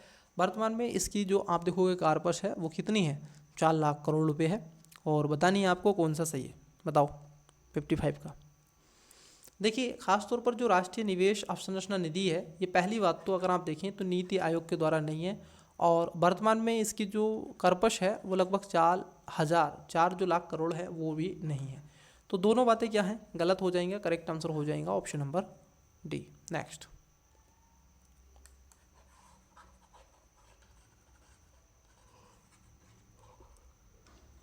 (56) सार्वभौमिक अवसंरचना सुविधा ग्लोबल इंफ्रास्ट्रक्चर जो आपकी फैसिलिटी है, अब इसको कहाँ पर है? ये गुजरात की जो स्मार्ट सिटी है वहाँ पर देखने के लिए मिलेगा। तो ये क्यों लाया गया है? ग्लोबल इंफ्रास्ट्रक्चर जो फैसिलिटी है, एशिया में अवसंरचना के उन्नयन के लिए आसियान का उपकरण है, जो कि एशियाई विकास बैंक के द्वारा इसकी साख क्रेडिट को वित्त पोषित करते हैं। क्या ऐसा है? क्या इसके द्वारा होता है? जी नहीं।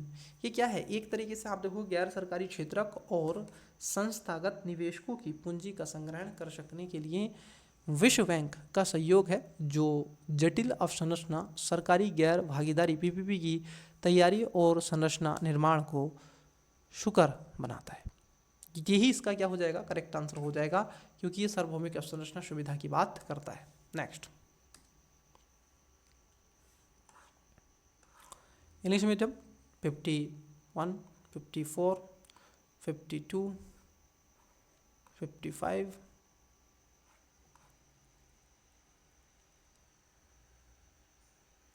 56 और 53।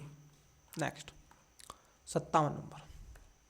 अब देखिए, क्वेश्चन पूछा गया है, ये पॉलिटी से है, इजी सा क्वेश्चन है, इसको तो आप बता ही सकते हैं। कुछ ऐसे क्वेश्चन होते हैं इन पे तो आपसे एक्सपेक्ट किया ही जा सकता है कि ये तो अब आपके रेंज में। लोकसभा के निर्वाचन के लिए नामांकन पत्र, अब देखो कौन ऐसा कर सकता है, कौन व्यक्ति लोकसभा का चुनाव लड़ सकता है? कोई भी लड़ सकता है यदि वो भारत का नागरिक है और उसका नाम भारत की जो निर्वाचन संचित निधि है अगर उसके अंतर्गत है तो वो आसानी से उसका नाम लड़ जाएगा। ठीक है, चलिए, बहुत ही ईजी है, इसमें कुछ है नहीं। अब देखिए ये इकोलॉजी इन्वायरमेंट से क्वेश्चन है, ठीक है, और ज्योग्राफी को कनेक्ट करता है। भारत में हिमालय केवल 5 राज्यों में फैला हुआ है। मैपिंग है क्या? 5 राज्यों में फैला हुआ है क्या? बताओ फिर क्या है, बताओ लाल लाली क्या है? देखिए ये इंडिया है, 5 राज्यों की बात कर रहे हैं, तो पहला ये आपका आ जाएगा जम्मू कश्मीर, लद्दाख, हिमाचल प्रदेश, उत्तराखंड, 1 2 3 4। इन सब के अलावा सिक्किम, ठीक है, अरुणाचल प्रदेश,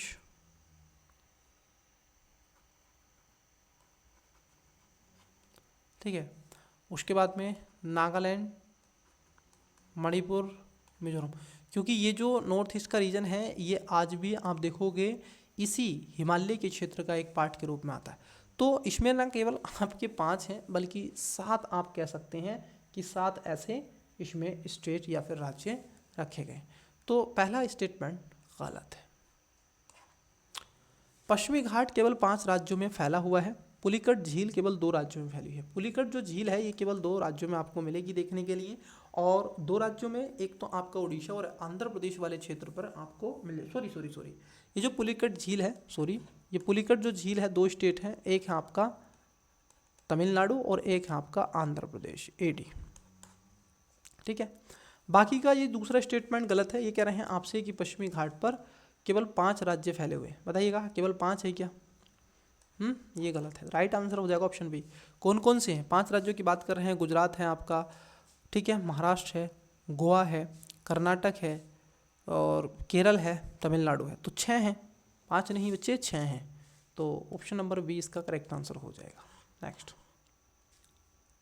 ये इकोलॉजी इन्वायरमेंट से रिलेटेड क्वेश्चन है। आपने देखा होगा जो पानी होता है, जल जिसको हम पीते हैं, तो जब हम कुछ पकाते हैं खास तौर पर, तो आपने देखा होगा उसमें से ऐसे बबूला बन के ऊपर आता है, बैलून की तरह, बड़ा क्यूट सा लगता है। जब आप किसी बर्तन के अंदर पानी को गर्म करते हैं तो जब आपको दिखता है, तो उसमें से जो निकल रहा है ना, क्योंकि जो ऑक्सीजन है ना वो घुलती नहीं है उस समय, वो क्या हो जाएगी है, वो ऑक्सीजन बाहर निकल रही है एक बैलून की तरह। तो उसके बारे में पूछ रहा है। और उसमें जो उपस्थित जीव जंतु होते हैं वो फिर क्या करते हैं, डिमांड जनरेट करते हैं कि लाओ ऑक्सीजन।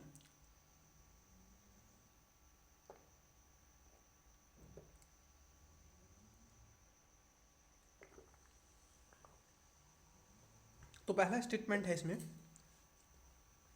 रक्त में ऑक्सीजन स्तर मापने के लिए, वन पारिस्थितिकी तंत्रों में ऑक्सीजन स्तरों को अभिकल्पित के लिए, जलीय पारिस्थितिकी तंत्र में प्रदूषण के अपागमन, तंतु उत्पादकता, ऑक्सीजन स्तर का आकलन के लिए। देखो जो जलीय आपका पारिस्थितिकी तंत्र होता है उसमें प्रदूषण के अवमापन के लिए इसको खासतौर पर यूज किया जाता है। तो इसका करेक्ट आंसर हो जाएगा, चाहे आपका बायोलॉजिकल ऑक्सीजन डिमांड हो, ठीक है, तो इस पर क्वेश्चन आपके बनते रहे। चलिए क्वेश्चन है आपकी स्क्रीन पर, बेहतर नगरीय भविष्य दिशा में कार्य संयुक्त राष्ट्र कार्यान्वयन कार्यक्रम में संयुक्त राष्ट्र जो पर्यावास है, यूनाइटेड नेशन का हैबिटेट की भूमिका के संदर्भ में निम्नलिखित कथनों में से कौन सा सत्य है? पहला स्टेटमेंट देखिए क्या है। पहला स्टेटमेंट है आपका, संयुक्त राष्ट्र महासभा के द्वारा संयुक्त राष्ट्र पर्यावास को अभिज्ञापित किया गया है कि वह सामाजिक और पर्यावरणीय दृष्टि से धारणीय ऐसे कस्बों और शहरों को संवर्धित करे जो सभी को पर्याप्त आश्रम या फिर आश्रय प्रदान कर सकें। इसके साझेदार सिर्फ सरकारें या स्थानीय नगर प्राधिकरण हैं। तीसरे में कह रहे हैं आपसे कि संयुक्त राष्ट्र पर्यावास सुरक्षित पेयजल व आधारभूत स्वच्छता तक पहुंच बढ़ाने और गरीबी कम करने के लिए संयुक्त राष्ट्र व्यवसायों के समग्र उद्देश्य में योगदान करता है। पूछा है आपसे, सही बताओ इसका राइट आंसर क्या है? 60 नंबर, क्वेश्चन नंबर 60 का करेक्ट आंसर। देखिए यहाँ पर अगर दूसरे की बात कर लें तो दूसरे में इसमें सिर्फ सरकारें नहीं है, स्थानीय क्षेत्रों पर भी इसको रखा गया है और कई ऐसे NGO भी हैं। अब देखो दूसरा गलत है, आंसर सी, आंसर ए गलत। तो राइट आंसर हो जाएगा ऑप्शन नंबर बी, 1 और 3। मतलब कि पहला सही है और तीसरा सही है, दूसरा इसमें गलत है। नेक्स्ट,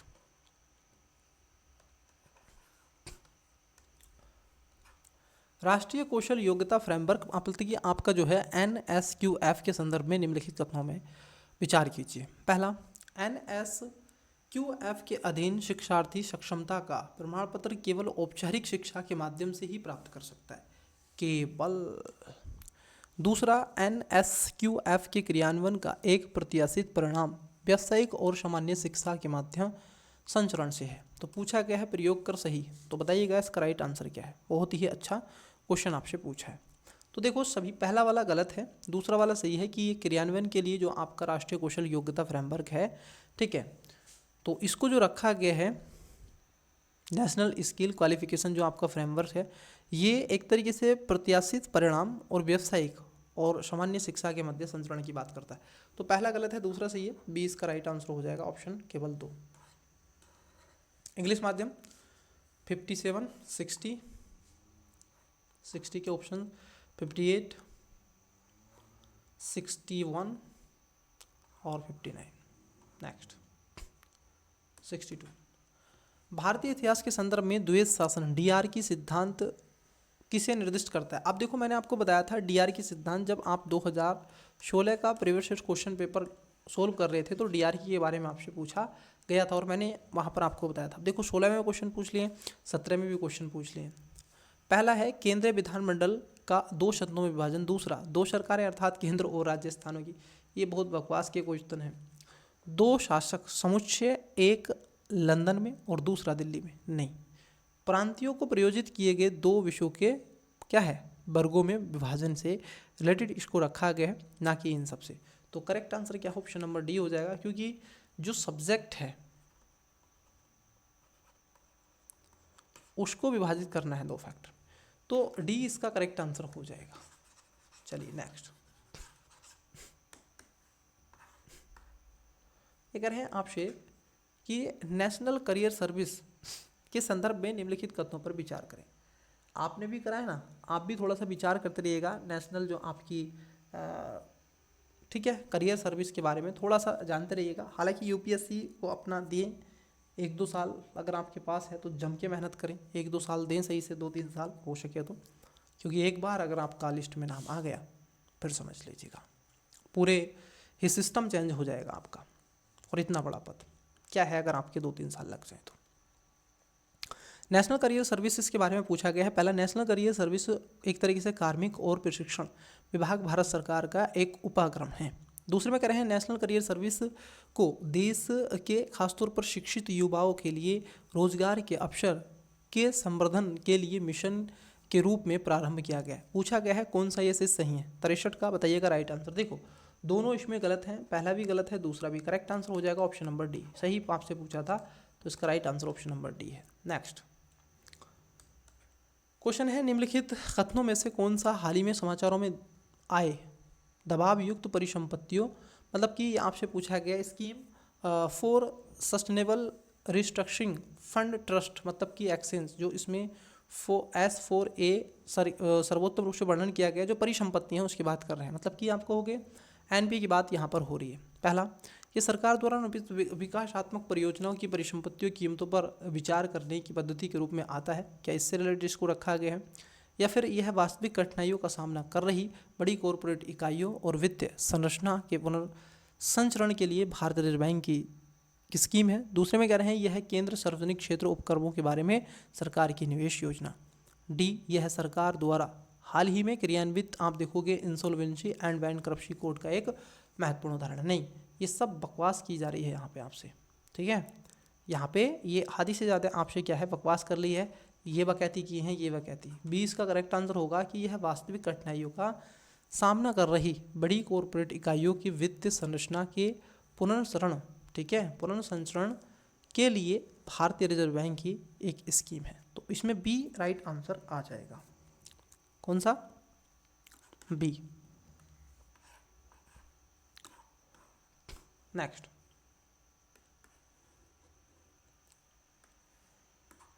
निम्नलिखित तथ्यों पर विचार कीजिए। देखो अब 2 स्टेटमेंट है। पहला, अल्पजीवी जलवायु प्रदूषकों को न्यूनीकृत करने हेतु जलवायु एवं स्वच्छ वायु गठबंधन CCAC G20 समूह के देशों की एक अनोखी पहल है।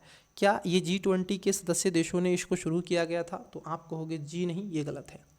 CCAC मीथेन, काला कार्बन एवं हाइड्रो क्लोरोफ्लोरोकार्बन पर केंद्रित करता है। जी हाँ, ये इसकी बात करता है। पूछा है सही, राइट आंसर हो जाएगा ऑप्शन नंबर बी।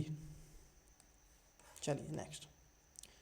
ये कुछ ऐसे टॉपिक हैं जो एकदम इजी से हैं, ज़्यादा इसमें हार्डनेस नहीं है, तो मैं उसी को थोड़ा सा आंसर बता के थोड़ा आगे बढ़ने का काम कर रहा हूँ, क्योंकि बहुत लंबी क्लास हो जाएगी अन्यथा। भारतीय मानसून का पूर्वानुमान करते समय कभी कभी समाचारों में उल्लेखित इंडियन ओशन डाइपोल के संदर्भ में निम्नलिखित कथनों पर विचार कीजिए। आप जब इंडिया की बात करते हैं तो इंडिया को कुछ इस तरीके से देखते हैं। इधर है आपकी BOB, इधर है आपका अरब सागर, अरब ओशियन, और इधर है आपका इंडियन ओशन। तो यहीं से ये जो टेम्परेचर में थोड़ा भी आपका ठीक है 19-20 होता है, यही इंडियन ओशन डाइपोल होता है। यहाँ से ये इंडोनेशिया, मलेशिया, इधर से इधर, यही है सारी चीज़ें। चलिए, तो पहला कह रहे हैं आपसे, इंडियन ओशन डाइपोल की जो घटना है, परिघटना उष्णकटिबंधीय पश्चिमी हिंद महासागर एवं उष्णकटिबंधीय पूर्वी प्रशांत महासागर के बीच सागर पृष्ठ तापमान के अंतर से विशेषित है। इंडियन ओशन डाइपोल खासतौर पर परिघटना मानसून पर एल नीनो की असर को प्रभावित कर सकती है। अब देखो, इंडियन ओशन डाइपोल का अमेरिका से कहाँ से संबंध हो जाएगा कि जो महासागर है, प्रशांत महासागर की बात यहाँ पर की जा रही है, तो क्या इसमें शामिल होगा? तो आप कहोगे नहीं। दूसरा सही है कि मानसून और एल नीनो के असर को प्रभावित कर सकती है, तो बी इसका करेक्ट आंसर हो जाएगा। नेक्स्ट, यदि आप घड़ियाल को उनके प्राकृतिक आवास में देखना चाहते हैं तो निम्नलिखित में से किस स्थान पर जाना होगा? इससे कुछ इजी है। दूसरा क्वेश्चन है डायरेक्ट इसी से, तो कहाँ? आप अगर चंबल नदी में जाएंगे तो आपको घड़ियाल देखने के लिए मिल जाएंगे। चलिए नेक्स्ट,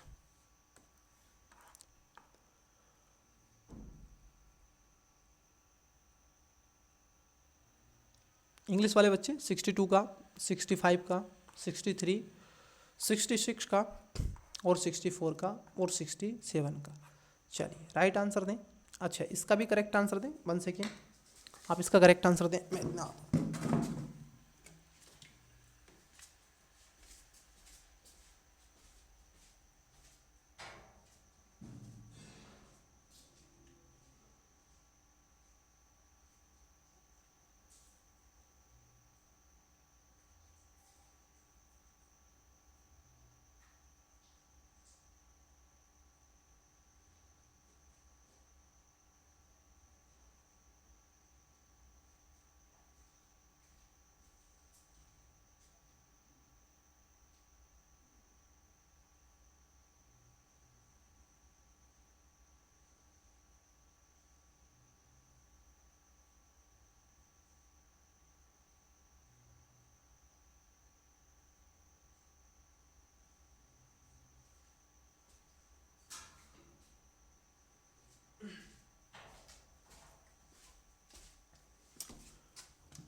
चलिए, आपने इसका करेक्ट आंसर जरूर दिया होगा 68 का।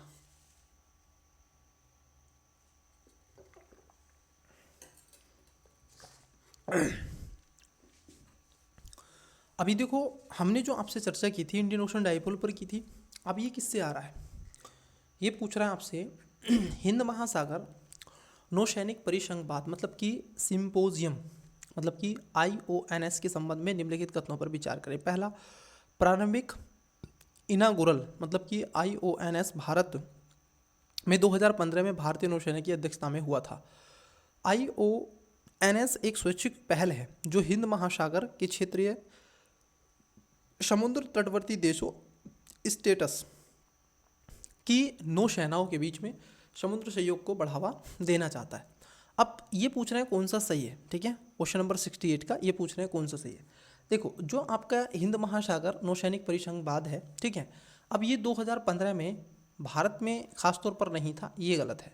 दूसरा सही है कि ये स्वैच्छिक पहल है जो कि हिंद महासागर के क्षेत्रीय तटवर्ती जो देश होते हैं उसके स्टेटस की नौसेनाओं के बीच में समुद्री सहयोग को बढ़ावा देती है, और ये खासतौर पर समुद्री तटवर्ती के साथ साथ समुद्र की भी सुरक्षा को बढ़ावा देती है, ठीक है। तो बी इसका करेक्ट आंसर हो जाएगा। चलिए, पहला इसमें गलत है, नेक्स्ट 2016 में आपने देखा होगा बुद्धिज्म से क्वेश्चन आया था, हीनयान महायान शाखा से, ठीक है, उनके बोधिसत्व से आया था कि नहीं। अब देखो 2017 में भी क्वेश्चन बुद्धिज्म से आया है। इसलिए नहीं कहता हूँ मैं आपसे षड् दर्शन बहुत ज़रूरी है आपके लिए, जैनिज्म बुद्धिज्म ज़रूरी है, इसलिए बोलता हूँ। तो ये कह रहे हैं बोधिसत्व आपके पौराणिक जो का जो चित्र है सर्वाधिक प्रसिद्ध है और प्राय चित्रकारी है, जो कहाँ की, अजंता, बादामी, बाग और एलोरा की गुफाएं। बहुत ही अच्छा क्वेश्चन है, बताइएगा। जो अजंता की गुफाएं हैं आपको वहाँ पर ये देखने के लिए मिल जाएंगे। अब इस पर कोई एक्सप्लेन करने की तो ज़रूरत है नहीं, क्योंकि ऑलरेडी आपने ये बहुत बार पढ़ा होगा। नितिन सिंघानिया तो आपके पास में होगी ना। चलिए, निम्नलिखित युगों पर विचार कीजिए। परंपराएं हैं, समुदाय हैं, जैसे चालीसा साहिब उत्सव कहाँ, सिंधिया का। नंदराज जात यात्रा, गोंडों का। बारी बार करी, संथालों का। बताना है आपको कौन सा सही सुमेलित है। ऐसे क्वेश्चन थोड़े पूछे जा रहे हैं, इसको थोड़ा सा ध्यान में रखेंगे। देखो, नंदराज जो आपके जाति यात्रा है ये आपकी संथाल की है, बार की जो है ये गोंडों की है, और आपके चलिहा साहिब उत्सव जो है ये सिंधियाओं की रखा गया है। तो ए इसका करेक्ट आंसर हो जाएगा, बाकी के गलत है। तो ऐसे टाइप से क्वेश्चन पूछे गए हैं और पूछे जाते रहेंगे। नेक्स्ट क्वेश्चन आपको बताना है, क्वेश्चन क्या है 71 71 नंबर का क्वेश्चन आप बताइएगा। स्क्रीन पर आपको विजुअल हो रहा है, जूम नहीं कर सकते हैं, करेंगे तो क्वेश्चन आपका कट जाएगा। निम्नलिखित पद्धतियों में से कौन सी कृषि में जल संरक्षण में सहायता कर सकती है। अब देखो क्या कर रहे हैं, ये कृषि में जल संरक्षण में क्या है, सहायता करेगी। पहला, भूमि की कम या शून्य जुताई। बिल्कुल भूमि की जुताई मत करो, ऐसी रहने दो, तो वो क्या करेगी, बाष्पीकरण कम करेगी। खेत में सिंचाई के पूर्व जिप्सम का प्रयोग नहीं बच्चे, जबकि जो आपकी फसल अवशेषों को खेत में ही रहने देना। तो इससे क्या होगा, इवेपोरेशन कम होगा, सूर्य का प्रकाश वहाँ पर कम जाएगा, तो शुष्क कम होगा, बल्कि वहाँ पर पाएँ। दूसरा इसमें गलत है, 1 और 3 इसका right answer option number C हो जाएगा। तो इनके संरक्षण के लिए कई ऐसी चीज़ें लगातार कंटिन्यूसली हर एक स्टेट में आपको मिलती हैं, अलग अलग तरीके से पानी का संरक्षण वहाँ के स्थानीय आबादी या मैं कहूँगा लोग करते हैं। निम्नलिखित कथनों पर विचार कीजिए। राष्ट्रीय व्यापी मृदा स्वास्थ्य कार्ड स्कीम, जिसको अलायंस हेल्थ कार्ड स्कीम है। अब देखो, जो सोयल होती है, याद में रखना, भारत में सोयल कितने प्रकार की है, 8 प्रकार की है। उसमें से आपको 3-4 ही पढ़नी है। एक तो पढ़नी है आपको जलोढ़ मिट्टी, एक पढ़नी है काली, एक पढ़नी है जो जिसको बोलते हैं लाल, और एक पढ़नी है आपको लेटराइट। ये आप 4 मिट्टी पढ़ लें, लाल, काली, लेटराइट। ये मिट्टी आप पढ़ें आवश्यक रूप से, क्योंकि यहाँ से क्वेश्चन बन सकते हैं। तो जो मृदा का स्वास्थ्य कार्ड बनाया गया, ये क्यों बनाया गया, आपने देखा होगा NPK मिलता है कि नहीं, 1 यूरिया। NPK का जो अनुपात है उसको हम डालते हैं, डाई अमोनिया फास्फेट हम डालते हैं, DAPT। तो वो भी ध्यान में आपको रखना है।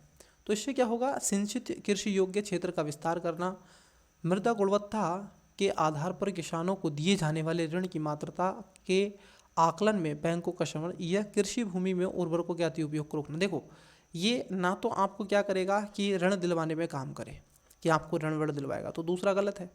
आंसर सी, आंसर डी और आंसर ए, ऑप्शन नंबर 20 का करेक्ट आंसर है।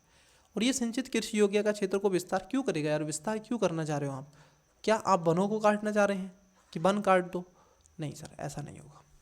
तो ये खासतौर पर क्या है, कृषि भूमि और उर्वरकों के अति उपयोग को रोकना है, क्योंकि लगातार पेस्टिसाइड का प्रयोग लगातार होता चला जा रहा है, और उससे स्थानीय जो इकोसिस्टम है उस पर इसका नकारात्मक प्रभाव भी पड़ रहा है। सामान्यतः प्रयुक्त एक तरीके से उपभुक्त पदार्थ हैं, तो बताना है आपको। जैसे लिपस्टिक पर आपने देखा होगा चिमचिमी सी होती है, सीसा। अब जो गर्ल्स हैं वो थोड़ा सा इसका आंसर अच्छे से दे सकती हैं, तो लिपस्टिक पर होता है सीसा। जो एक तरीके से शीतल पेय होते हैं, ठीक है, ठंडे, जैसे कोका कोला, फैंटा आप पी रहे हैं, ये सारी चीज़ें, ठीक है, मांजा पीते हैं, स्लाइस पीते हैं, तो ब्रोमीनियम वनस्पति होती है, क्या इसमें ब्रोमीनित वनस्पति होती है, वनस्पति जो तेल है। Chinese fast food monosodium glutamate. अब आपको बताना है कौन सा सही सुमेलित है। अच्छा क्वेश्चन है, 73 नंबर का राइट आंसर दें। देखिए, यहाँ पर लिपस्टिक वाला भी सही है, शीतल भी। और चाइनीज़ फूडों में क्या है, मोनोसोडियम ग्लूटामेट होता देखने के लिए मिलेगा, तो यहाँ पर डी राइट आंसर हो जाएगा। नेक्स्ट, इंग्लिश मीडियम 68, 71, 69 और 72, 70 एंड 73। नेक्स्ट क्वेश्चन है आपका, कार्बन जो आपका प्रकाश उत्सर्जित डायोड ऑर्गेनिक लाइट मतलब कि एमिटिंग डायोड OLED का उपयोग बहुत से आप देखोगे साधनों को अंकीय प्रदर्शन डिजिटल डिस्प्ले सर्जित करने के लिए किया जाता है। द्रव्य जो आपकी क्रिस्टल प्रदेशों की तुलना में OLED प्रदर्शन किस प्रकार करती है, मतलब कि यह लाभकारी है किस प्रकार से है, वो भी आप बता सकते हैं, बताइएगा। OLED प्रदर्श्य नम्य प्लास्टिक अवसरों पर संचरित की जा सकती है, पहले में कह रहे हैं। दूसरे में कह रहे हैं कि OLED प्रयोग से वस्त्र और अंत स्थापित जो, ठीक है, ऊपरी वलय प्रदर्शन मतलब कि रोड अप डिस्प्ले बनाए जा सकते हैं, या फिर ओल्ड जो आपकी OLED के बारे में प्रयोग पारदर्शिता प्रसंग बनाती है। तो बताइएगा इसका राइट आंसर क्या है, ऑप्शन नीचे आपको है। देखिए इसका जो है तीनों बातें यहाँ पर क्या हो जाएंगी, सही हो जाएंगी, ठीक है, क्या हो जाएंगी, तीनों बातें आपकी सही हो रही हैं क्या, नहीं। आप देखोगे इसकी हम बात कर लें तो जो पहला स्टेटमेंट है कैवे नंबर का, पहला जो स्टेटमेंट है कि OLED प्रदर्शित नम्य प्लास्टिक अवसरों पर संचित किए जा सकते हैं, बिल्कुल ये एक तरीके से रोड मैप के डिस्प्ले बनाए जा सकते हैं और एक पारदर्शिता संभव देखने के लिए आपको मिलेगी। तो यहाँ पर तीनों बातें क्या हो जाएंगी, आपकी करेक्ट हो जाएंगी, मतलब कि सही हो जाएंगी। तो राइट आंसर क्या है, ऑप्शन नंबर सी आपका करेक्ट आंसर हो जाएगा। नेक्स्ट, निम्नलिखित में से कौन सा ऐसे सूर्य मंदिर के लिए विख्यात है, सूर्य मंदिर, अमरकंटक, याद आ रहा है कुछ, अमरकंटक की पहाड़ी, ओंकेश्वर तो है, अरसवल्ली कुछ है, अरसवल्ली करके नाम कुछ सुने हो, ओंकेश्वर है नहीं, किसके बारे में, सूर्य मंदिर। सूर्य मंदिर अमरकंटक और ओंकेश्वर में नहीं है, जबकि आपका जो अरसवल्ली है वहाँ पर आपको देखने के लिए मिल जाएगा। तो करेक्ट आंसर हो जाएगा ऑप्शन नंबर ए। 12 ज्योतिर्लिंग मंदिर आपने ये भी पढ़े होंगे, मैंने PT 365 आपको प्रोवाइड भी करवाई है टेलीग्राम पर, आर्ट एंड कल्चर की, तो बेटा एक बार देख लेंगे तो आपका ही भला होगा। निम्नलिखित कथनों पर विचार करें। अब देखो ये क्वेश्चन क्या है, पॉलिटी से क्वेश्चन है, पॉलिटी क्वेश्चन तो आप भी दे सकते हैं जवाब, इजी से क्वेश्चन है, ठीक है, मैं क्या ही जवाब दूँ बताओ इनका। अब मैं क्यों ऐसा बोल रहा हूँ, क्योंकि मैंने कई आपको लगभग 6 से 7, मैं कहूँगा लगभग 6 टेस्ट आपको पॉलिटी के करवा चुका हूँ, और वो डिफरेंट टाइप के क्वेश्चन थे, ठीक है। तो ये भी आपसे पूछा गया है, तो इसको भी आप क्या है बता देंगे।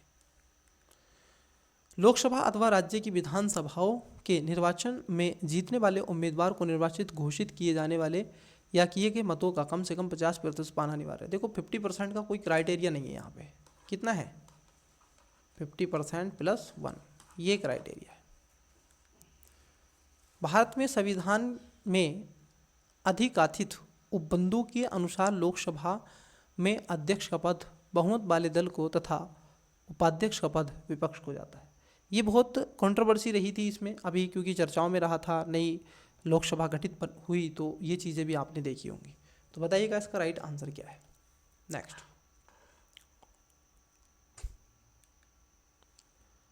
निम्नलिखित में से कौन सा ये से भारत में 1991 के आर्थिक नीतियों के उदारीकरण के कारण घटित हुए, मतलब कि क्यों, जब आपने LPG रिफॉर्म किया, याद होगा, LPG सॉरी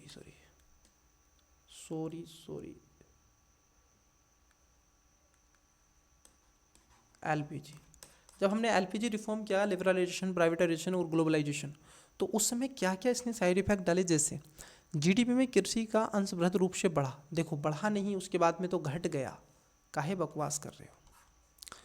उसके साथ साथ आप देखोगे विश्व व्यापार में भारत के निर्यात का अंश बढ़ा था, और FDI प्रभाव आप देखोगे इनफ्लो हो गया था, भारत का विदेशी विनिमय भंडार बृहद रूप से बढ़ गया था। बताइएगा इसका करेक्ट आंसर क्या है। चलिए आपने इसका राइट आंसर दिया होगा, देखो पहला गलत है, दूसरा सही है, तीसरा सही है, ठीक है, तो right answer option number B है। नेक्स्ट, कायिक कोशिक, याद कीजिए कायिक कोशिका, कुछ आ रहा है, कायिक कोशिका न्यूक्लिक अंतरण प्रौद्योगिकी मतलब कि somatic cell nuclear transfer technology का अनुपयोग क्या है।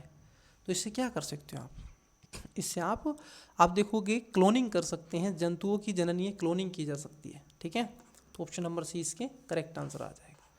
इंग्लिश माध्यम 74 का 76 का राइट आंसर दें कमेंट्स में, 77 का करेक्ट आंसर दें, 75 और 78 का। चलिए, निम्नलिखित कथनों पर विचार कीजिए। दो स्टेटमेंट है। पहला, भारतीय राष्ट्रीय भुगतान निगम मतलब कि जो एनपीसीआई है, national payment corporation of India, देश में वित्तीय समावेशन के संवर्धन में सहायता करता है। जी हाँ, ये सहायता करता है। एनपीसीआई एक कार्ड भुगतान स्कीम, रुपए कार्ड भी इसने प्रारंभ कर दिया है, ये भी बात सही है। तो पूछा है सही, तो दोनों बातें यहाँ पर आपकी सही हो जाएंगी। नेक्स्ट, ये इजी सा क्वेश्चन है, लेकिन उस समय करंट अफेयर में रहा था, परंतु जब आप पढ़ते हैं, ठीक है, तो ये बहुत ही इजी है। एम स्ट्रिप्स शब्द कभी कभी समाचारों में किस संदर्भ में दिखता है, बताइएगा कमेंट्स में। वन्यजीव प्राणी जात का वृहद प्रजनन, भाग अभ्यारण्यों का रखरखाव, स्वदेशी उपजोग्रह हैं, ठीक है, दिक्चलन प्रणाली या राष्ट्रीय रोजगार की सुविधा। बहुत ही अच्छा क्वेश्चन है ये, इसका राइट आंसर आवश्यक रूप से आप दें, हमें बड़ा अच्छा लगेगा अगर आप इसको देंगे तो। चलिए नेक्स्ट, वस्तु एवं सेवा कर मतलब कि गुड्स सर्विस टैक्स आपसे पूछा गया है, कब लाया गया था। 101 102 कॉन्स्टिट्यूशन अमेंडमेंट, बताइएगा कमेंट्स बॉक्स में, 2017 का। यह भारत में बहु प्राधिकारों द्वारा वसूली जा सकने वाले करों का स्थान लेगा और इस प्रकार एक बाजार स्थापित करने का प्रयास करेगा। सही। यह भारत के चालू खाता घाटे को प्रबलता से कम कर उसके विदेशी मुद्रा भंडार को बढ़ाने के लिए सक्षम होगा। क्या आपको लगता है कि चालू खाता घाटे को ये कम करेगा और कम करने के पश्चात उधर ये एक्टिव हो जाएगा, क्या ऐसा आपको लगता है? यह भारत की अर्थव्यवस्था समृद्धि और आकार को बृहद रूप से बढ़ाएगा और उसे निकट भविष्य में चीन से आगे निकल जाने योग्य बनाएगा। देखो, ये इससे रिलेटेड नहीं गई, गुड्स एंड सर्विस में ये चीन कहाँ से घुस गया। तो दूसरा भी गलत है कि चालू खाता प्रबलता से भंडारने में उपयोग सक्षम है। तो अगर आप देखोगे, इसका जो राइट आंसर हो जाएगा ऑप्शन नंबर ए इसका करेक्ट आंसर हो जाएगा। नेक्स्ट क्वेश्चन है आपकी स्क्रीन पर 82, व्यापक आधार युक्त व्यापार और निवेश करार मतलब कि brand based trade and investment agreement मतलब कि बीटा, बीटिया कभी कभी समाचारों में आता है। अब देखो ये क्यों आता है, ये क्यों चर्चाओं का बिंदु बना हुआ है और क्यों इसको देखने के लिए आपको मिलेगा। तो इसका बड़ा कारण है कि इसके बीच में आता है व्यापक आधारभूत व्यापार और निवेश करार। तो ये कहाँ चर्चाओं में आता है, ये यूरोपियन यूनियन के चर्चाओं में बना रहता है। नेक्स्ट, निम्नलिखित कथनों पर विचार कीजिए। भारत ने डब्ल्यूटीओ के व्यापार शुक्र बनाने के सरकार मतलब कि टीएफए का अनुसमर्थन किया है। टीएफए डब्ल्यूटीओ के बाली मंत्री सम्मेलन पैकेज 2023 का एक भाग है और टीएफए जनवरी 2016 में प्रस्तुत हुआ। बताओ, शारीरिक पूछें, यहाँ पर जन्म कुंडली सी है, बताइएगा। तो देखिए, ये जो है जनवरी 2016, ठीक है, यही नहीं है, बाकी का पहला दूसरा इसमें सही है, तीसरा इसमें क्या है गलत हो जाएगा। ठीक है, चलिए नेक्स्ट क्वेश्चन है,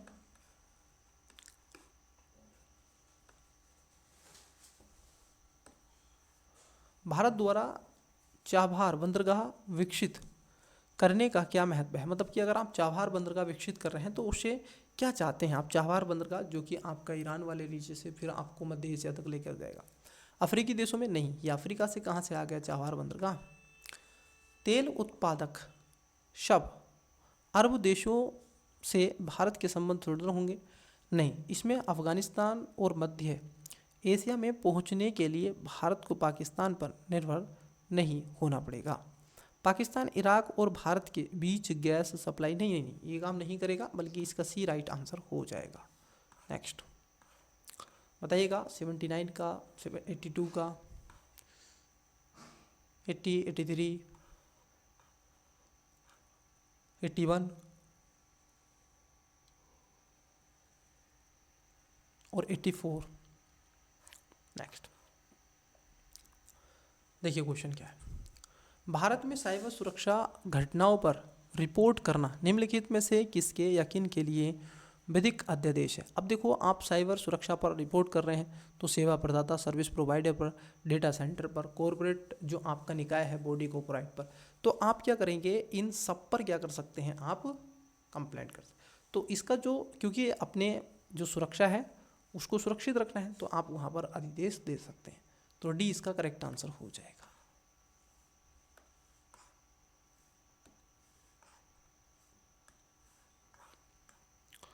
नेक्स्ट, भारत में मताधिकार और निर्वाचन होने का अधिकार है। ये वो अधिकार है जहां पर कई ऐसे युवाओं में लड़ाई हो गई थी इसी क्वेश्चन के ऊपर, सेम यही क्वेश्चन, मताधिकार बताना है आपको, ठीक है, और निर्वाचन होने का अधिकार बताना है। वोट देने का अधिकार कहाँ पर है, निर्वाचित होने का अधिकार कहाँ पर है, ये आपको कमेंट्स कर देना है। Very easy, simple and that. Next, विकसित, आप देखोगे जो लेज़र है व्यक्ति परिणामी, मतलब कि अंतरिक्ष एनेटना, इनवाइड लेज़र, इन्फ्रोमीटर, स्पेस जो आपका लीना है वो किस तरीके से काम करता है उसके बारे में पूछा गया, और 2020 में केवल लीना के बारे में पूछा था। तो ऐसे क्वेश्चन पूछ लेता है। कोई दिक्कत, समस्या, दुष्कर तो नहीं है, बताओ। तो ये गुरुत्वीय तरंगों का सूचक करना होता है, इसलिए ये नीचे की तरफ खींचता है और ये इस पे काम करता है।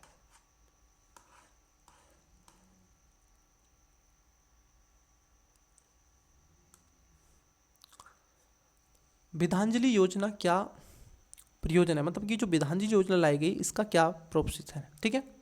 पहला, प्रसिद्ध विदेशी संस्थाओं और भारत में अपने कैंपस खोलने का इसमें सहायता करेगा कि ये अपने यहाँ पर कैंपस खोले वगैरह वगैरह। तो आप कहोगे जी नहीं, ये कैंपस वगैरह खोलने के लिए नहीं है। दूसरे में कह रहे हैं निजी क्षेत्र और समुदाय की सहायता लेकर सरकारी विद्यालयों में दी जाने वाली शिक्षा की गुणवत्ता की बात करता है। जी हाँ, उसको बढ़ावा दे सके, विद्यांजलि योजना इस पर काम करती है। प्राथमिक और माध्यमिक विद्यालयों की आधिकारिक संरचना, सुविधा और संवर्धन के लिए निजी व्यक्तियों और सरकारों से ऐच्छिक वित्तीय लेन देन को प्रोत्साहन करना है। नहीं, correct answer option number A हो जाएगा। नेक्स्ट क्वेश्चन देखते हैं। 89 नंबर का क्वेश्चन है आपका, उन्नत भारत अभियान कार्यक्रम को ध्यान में रखना है। अब देखो ये क्योंकि स्कीम है, अब इसमें तो कोई ऐसा नहीं है कि भी हम कुछ करेंगे। उन्नत भारत अभियान कार्यक्रम है। अब ये कब चलाया गया था, ये आप देखिएगा। तो ये कब चलाया गया था, ये उच्च शिक्षा संस्थाओं को स्थानीय समुदायों से जोड़ना, जिससे समुचित प्रौद्योगिकी के माध्यम से विकास की चुनौतियों का सामना किया जा सके। तो उस पर ये क्या करता है, बात करता है। तो राइट आंसर हो जाएगा option number B. Next, English माध्यम 85, 88, 86, 89, 87। चलिए, निम्नलिखित कथनों पर विचार करें। 3 स्टेटमेंट है। पहला, भारत का निर्वाचन आयोग 5 सदस्य निकाय। देखो 5 सदस्य नहीं थे, पहले तो ये सिंगल था, फिर उसके बाद में अब इसमें 3 होते हैं। तो एक आपका CEC होता है और एक आपका CE होता है, ठीक है, इलेक्शन कमीशन, ये यहाँ पर होते हैं। तो 5 नहीं होते हैं, पहले ही गलत हो गया। संघ का गृह मंत्रालय आम चुनावों और उपचुनावों दोनों के लिए चुनाव कार्यक्रम तय करता है। क्या आपको लगता है कि जो कैबिनेट मिनिस्टर है, ठीक है, गृह मंत्रालय, उसका कुछ ऐसा लोचपोच रहेगा, कुछ लेना देना है क्या, ठीक है, कुछ ऐसा है क्या? तो ये बात करता है कि नहीं। दूसरा अगर हम देखें तो ये कहता है संघ का कार्य गृह मंत्रालय आम चुनाव और उप चुनावों दोनों के मध्य चुनाव कार्यक्रम तय करता है। तो ये भी गलत है। निर्वाचन जो आयोग है मान्यता प्राप्त राजनीतिक दलों के विभाजन या फिर विलय से संबंधित विवाद को निपटाता है। तो यहाँ पर क्या हो जाएगा, आप अगर थोड़ा बहुत भी ऑब्जर्व कर पा रहे हैं तो डी इसका करेक्ट आंसर हो जाएगा, केवल 3। नेक्स्ट, भारत में यदि कछुए की एक प्रजाति को वन्यजीव संरक्षण अधिनियम 1972 की सूची के 1 के अंतर्गत घोषित कर दिया, किसमें, वन्यजीव संरक्षण अधिनियम 1972। अब यहाँ पर जो भी आता है उसका शिकार नहीं होता है, वेरी डेंजरस है, ठीक है। आइए देखिए, इससे संरक्षण वही स्तर पर होता है जैसा कि बाघ को। अब जरा समझना है कि इससे संरक्षण कैसा हो रहा है, उसी स्तर का होता है। ठीक है, ये बात सही है। इसे संरक्षण का वही स्तर प्राप्त है जैसा कि बाघ को। तो यही है इसमें, और बाकी का क्या ही पढ़ सकते हैं। दूसरा क्वेश्चन है 92।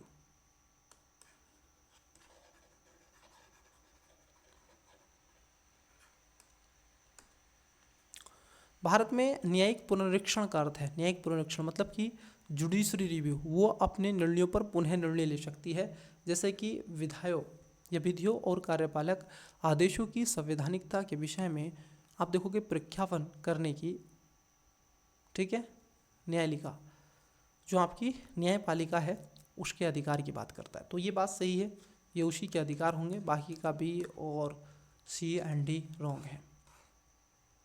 93 भारतीय स्वतंत्र संघर्ष के संदर्भ में निम्नलिखित कथनों पर विचार करें। अब देखो आपसे पूछा गया है ना कब कब हुआ, अब ये क्वेश्चन रिपीट हो गया, बताओ 2016 में भी ये क्वेश्चन आया था, अब 2017 में भी ये क्वेश्चन आ रहा है, ये वाला यह ना रॉयल इंडियन नेवी जो गदर है, बताओ भारत छोड़ो आंदोलन 42 में, द्वितीय गोलमेज सम्मेलन। अब ये पूछ रहा है ना सबसे पहले, तो सबसे पहले तो 3 आएगा, उसके बाद में 2 आएगा, उसके बाद में रॉयल कमीशन आएगा, रॉयल इंडियन नेवी गदर। तो ये वही 1945 के आसपास में। तो मुझे जहाँ तक लगता है इसका right answer option number C हो जाएगा, बाकी का आप बताइएगा। निम्नलिखित कथनों पर विचार करें। अब देखो यहाँ पर क्या है, इकोनॉमी से क्वेश्चन पूछा गया है। ये कह रहे हैं कि पिछले दशक में भारत के जीडीपी के प्रतिशत के रूप में कर राजस्व में सतत वृद्धि हुई है, मतलब कि जो टैक्स है वो टैक्स कलेक्शन ठीक ठाक मात्रा में हुआ है, ऐसा है क्या? नहीं। पिछले दशक में भारत के जीडीपी के प्रतिशत के रूप में कमजोर घाटे को सतत वृद्धि हुई है, तो ये भी गलत है। तो राइट आंसर हो जाएगा ऑप्शन नंबर डी।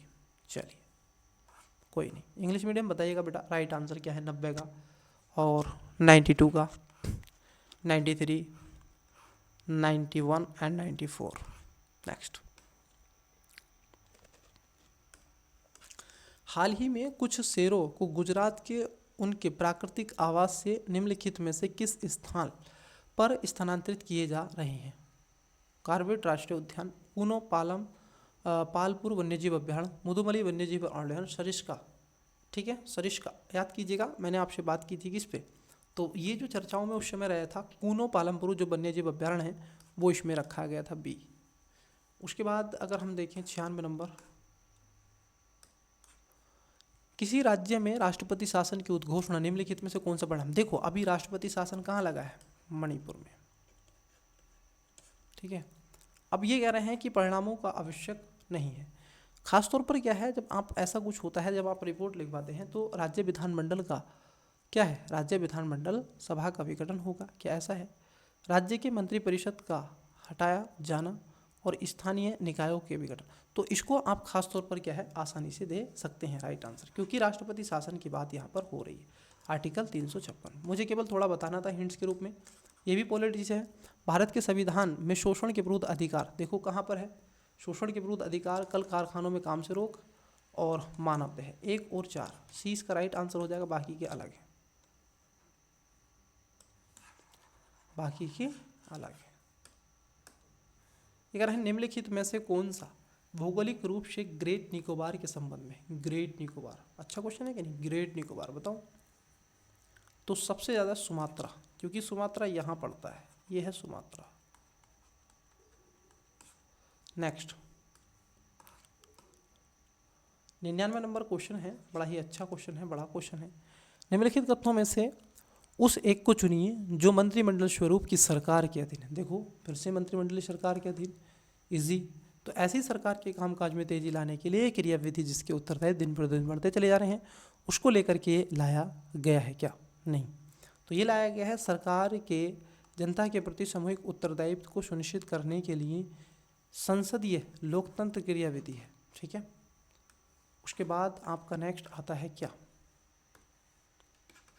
निम्नलिखित में से कौन सी एक भारतीय राज्य संघ पद्धति की विशेषता नहीं है? अब कौन सी विशेषता नहीं है भारतीय राज्य संघ परिस्थिति की विशेषता, ये हमें बता दीजिएगा। तो इसका करेक्ट आंसर क्या करना है, आपको कमेंट्स करना है बच्चे। ये आपकी लास्ट क्लास थी जिसमें 2017 का पेपर हमने कंप्लीट किया for civil service UPSC exam. Students, अगर आपने अभी तक हमारे चैनल को सब्सक्राइब नहीं किया है तो कर लीजिएगा, वीडियो को लाइक कर दीजिएगा, दोस्तों को शेयर करना मत भूलिएगा, और किस भारत के कोने से आप इस क्लासेस को देख रहे हैं। चलिए मिलते हैं, अल्लाह के पढ़ते रहिएगा, टेस्ट नंबर 6 के रिवीजन करते चलिएगा, पढ़ते चलिएगा। Best of luck, bye.